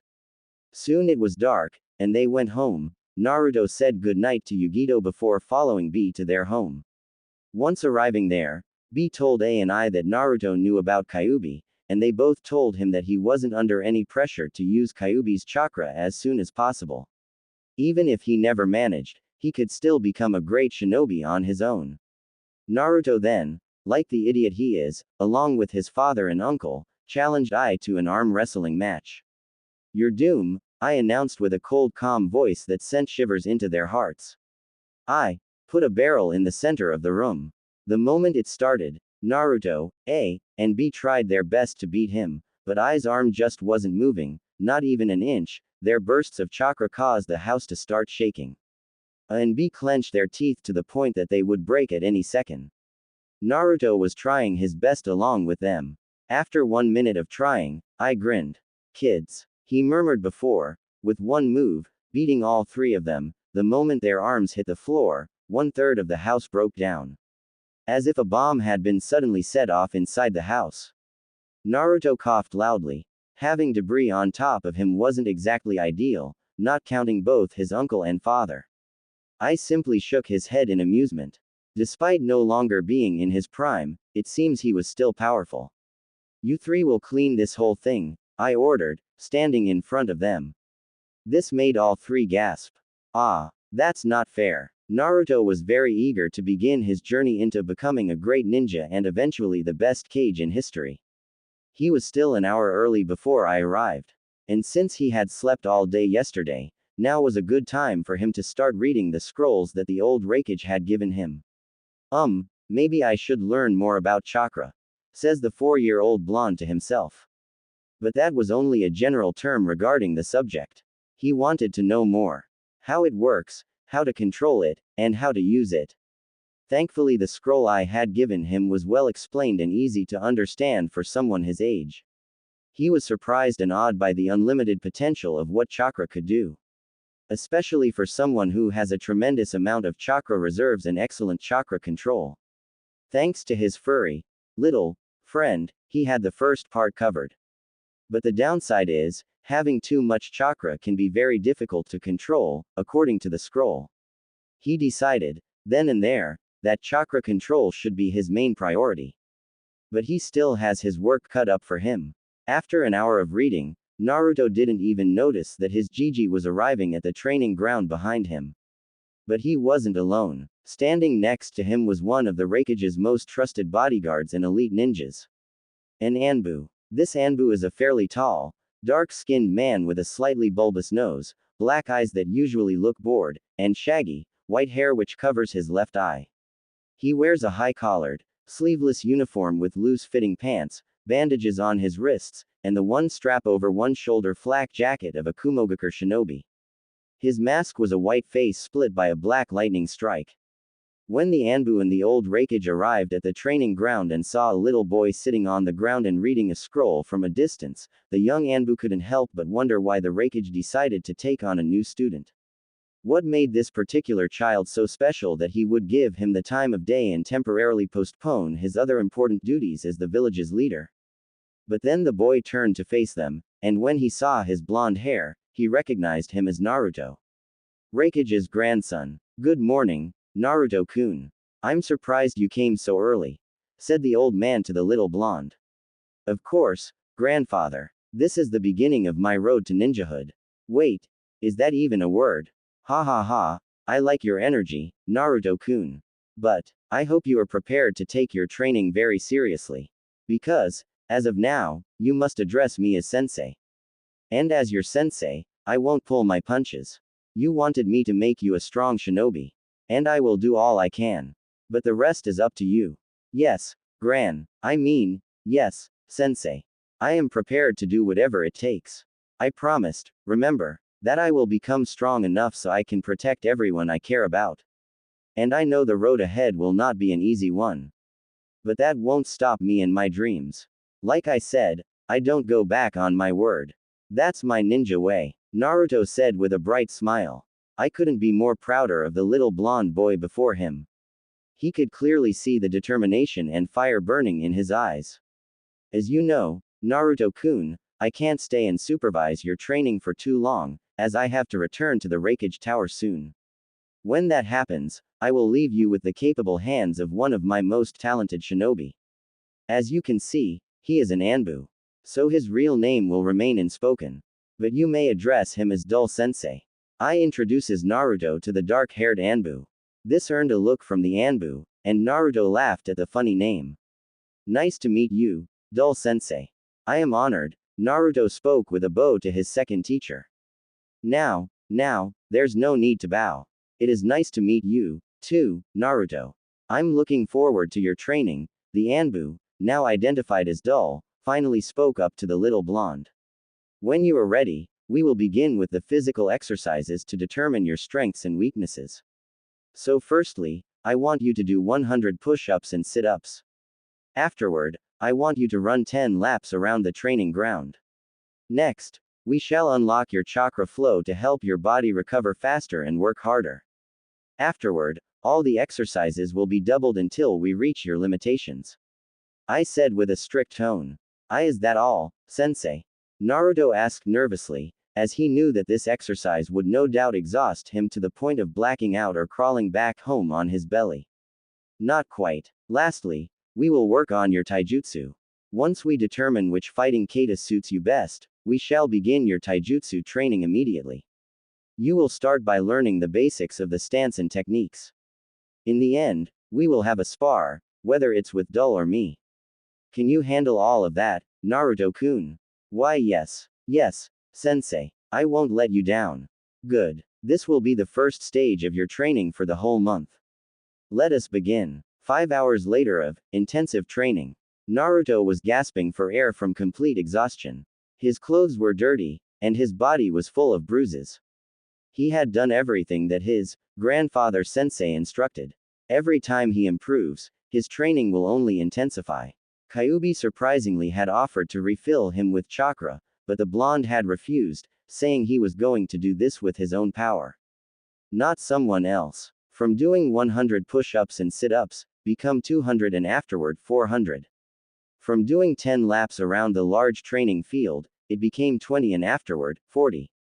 Naruto is almost regretting his new life decision, but he immediately rid himself of those negative thoughts and fully commits his heart and body to his training. He will go through whatever obstacles he has to if it means he will become stronger to protect all his precious people. And he wants to do it with his own strength and power. I and the young sensei were very impressed with his surprisingly large stamina. They couldn't help but wonder how this little boy had so much energy at such a young age. They could only suspect it had something to do with the Kyuubi. After a few hours of meditation to help steady his chakra flow, they finally move on to taijutsu training. The old Raikage brought many scrolls regarding shinobi katas for Naruto. Many of the katas were quite difficult for the young blonde, as they required a lot of raw strength and offensive capabilities for the purpose of overpowering their opponent. Judging from the way Naruto trained his punches and kicks on a wooden pole earlier, I came to the conclusion that Naruto is more of a defensive fighter. A little unusual for a shinobi, but he never was the normal type anyway. Luckily, I managed to find one kata that was suitable for him. It was an old forgotten art, but as he continued to read the scroll of the chosen kata, he realized it was absolutely perfect for the little blonde. It is called the wing fist. It was once a traditional fighting style and a form of self-defense. It requires quick arm movements, strong legs, and high stamina. The fighter must be in a relaxing manner at all times, so they will be able to calmly block and counter any opponent's attack with rapid fast strikes. Naruto was excited to finally have his own kata. After learning the requirements of the technique, he began to train the speed of his strikes and reflexes. Luckily I happened to bring the perfect training tool for Naruto's new kata. He pulled out a scroll from his sleeve and unsealed its contents. And from the burst of smoke, it revealed to be a wooden pole. This pole, however, has 3 arms and 1 leg, which represents an opponent's body in various positions and lines of force that the body can give out. The arms and legs are able to move in a 360-degree spin. Once Naruto blocks an arm, it will quickly circle around to hit him on the opposite side. It was the perfect tool to train his blocks and reflexes. He trained on it for 3 hours. Those wooden arms are extremely durable, thus resulting in several bruises on Naruto's forearms and bottom palms from having to block constantly, and some on his face when he failed to block. As the final hours approached, it was time for the sparring session. I wanted to spar with Naruto on his first day of training, but he realized that he should wait a while, at least until Naruto was able to master the wing fist or at least fight adequately with it. Either way, it was time for him to head back to his office. You've made great progress today, Naruto. I'm sure in a week or two, you'll be able to master the wing fist soon enough. But I'm afraid I must leave you now. Your sparring partner today will be Dull. Good luck, my boy, I said with a proud smile. Thank you, grandfather sensei. Oh wait, I need to talk to you later. It's something important. Is it alright if I come by your office once I'm done? Naruto asked. Sure, Naruto, you can always come by my office anytime. But right now, you should focus on your spar. I have already given dull instructions not to get carried away. All you have to do is land one hit on him, and you win. Farewell, you two, the old Raikage says before he shunshin back to his office. Man, I really want to learn that jutsu, Naruto says to himself, once again awed by the convenience factor of that jutsu. You mean the shunshin? I can teach you that if you want, says the dark-haired Anbu, as he overhears the blonde talking to himself. Really? Dull sensei? Naruto yells out excitedly. No, not really, Dull says with a carefree tone and a smile behind his mask.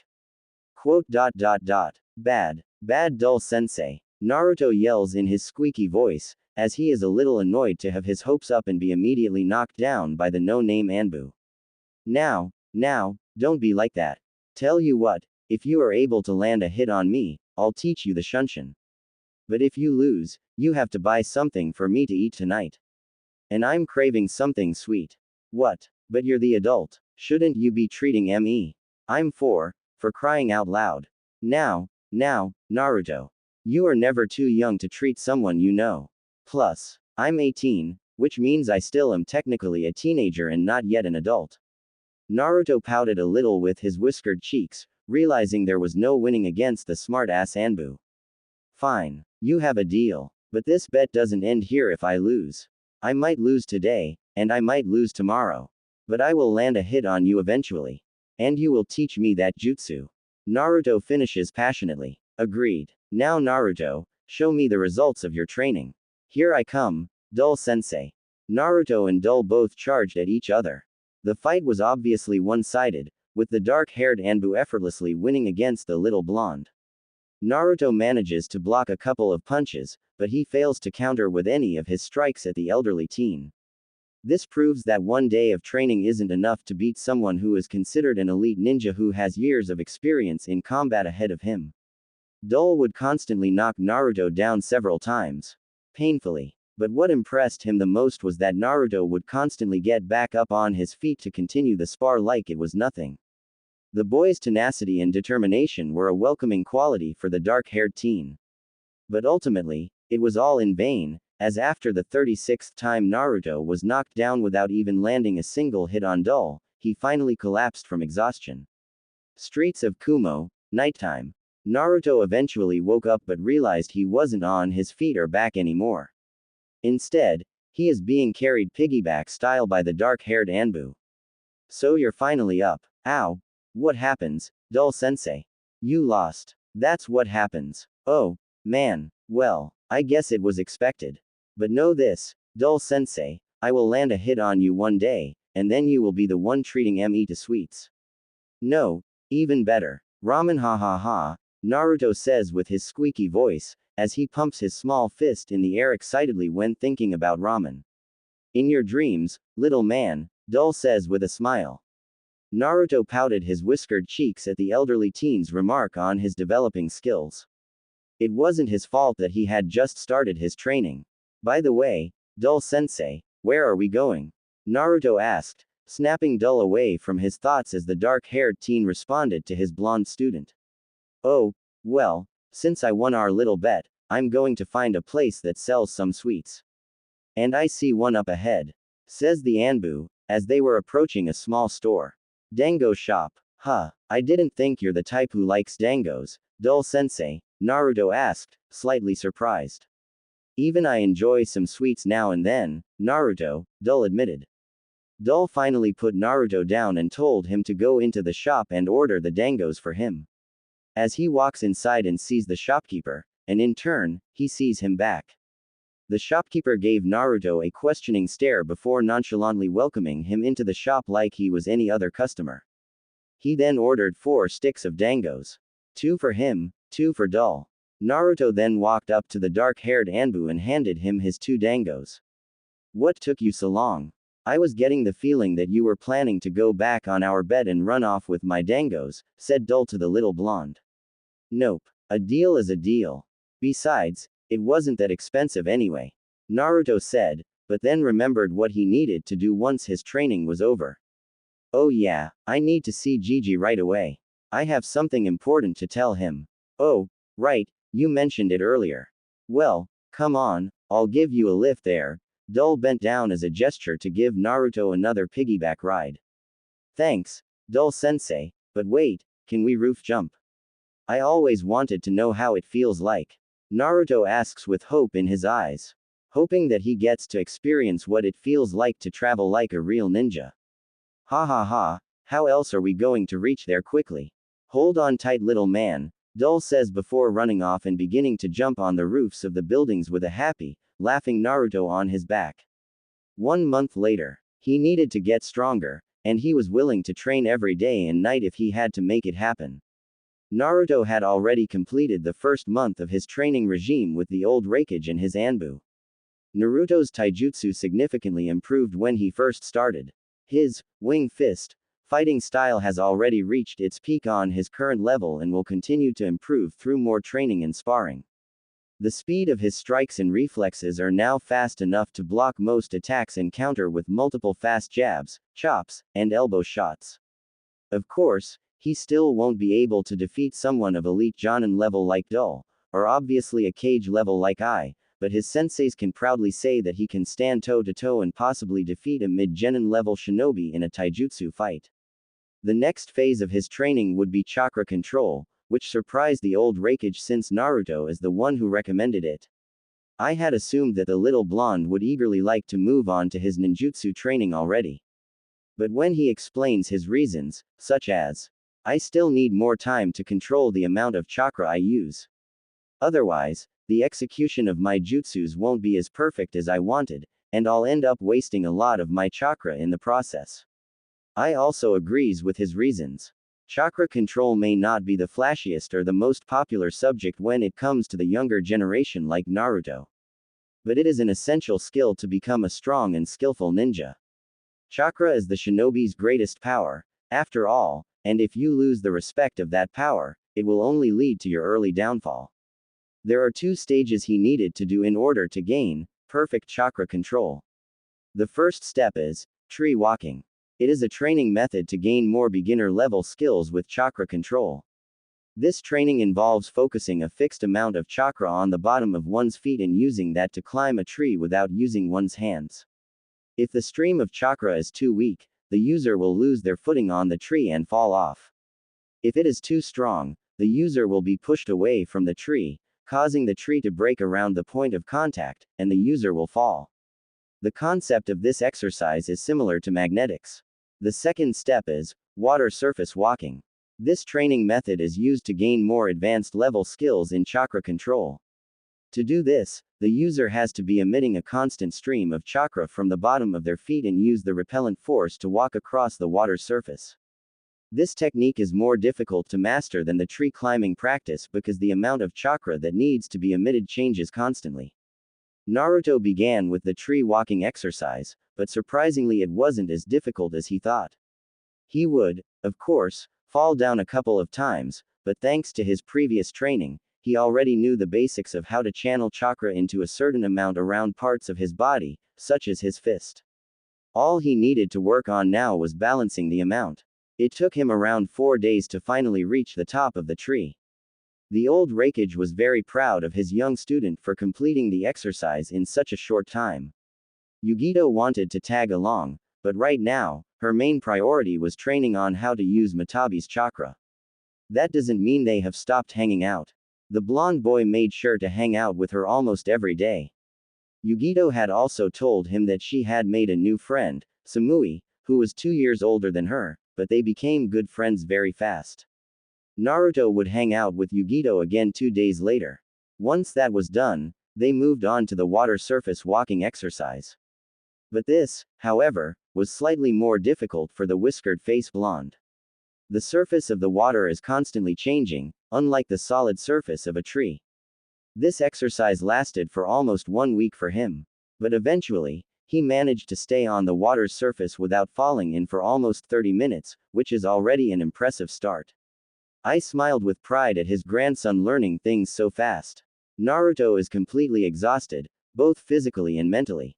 He had been working to the bone trying to improve his taijutsu and chakra control. The old Raikage then decided to give the little blonde boy some time to rest and recover his strength.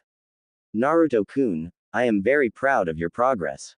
But now, I want you to take the week off, to rest. I said. But sensei, I'm fine. I can keep going, Naruto says between deep breaths. I know you want to get stronger, Naruto-kun, but right now, I am more worried about you. You wanted me to intensify your training, which I have, but right now, you can't even stand straight or breath steady anymore. Even the strongest ninjas need rest, my boy. Naruto said nothing as he continued to take slow deep breaths. Quote. You have already completed the first phases of your training, and soon we will move on to ninjutsu and eventually training with your elemental ability. They will be your toughest training yet, which is why I need you to be at 100% by then. This is an order, I said with a serious tone. Yes, sensei, I will do as you wish. Besides, it might not be too bad. I have been craving ramen for days now, Naruto said with an exhausted smile and a drool of saliva from his mouth from the thought of delicious ramen. Ha ha ha, very good, Naruto-kun. Do you want me to shunshin you back home? I asked. Actually, yeah, that would be great.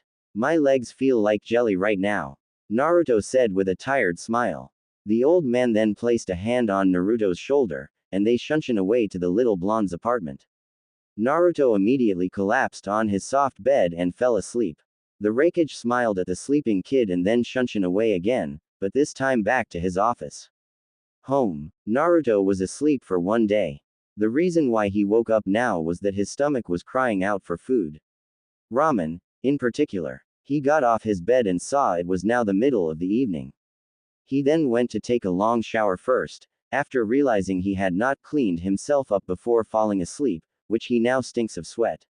He then put on his clean clothes, which consist of a green long-sleeve shirt, a white short-sleeve t-shirt over them that has a red spiral symbol at the front, and dark blue shorts and sandals. He then went off to his favorite ramen stand, not knowing who he would meet there. Thanks for listening. In the next part. In the meantime, please leave a review, I would love to hear your feedback. Especially if it helps me improve the overall story.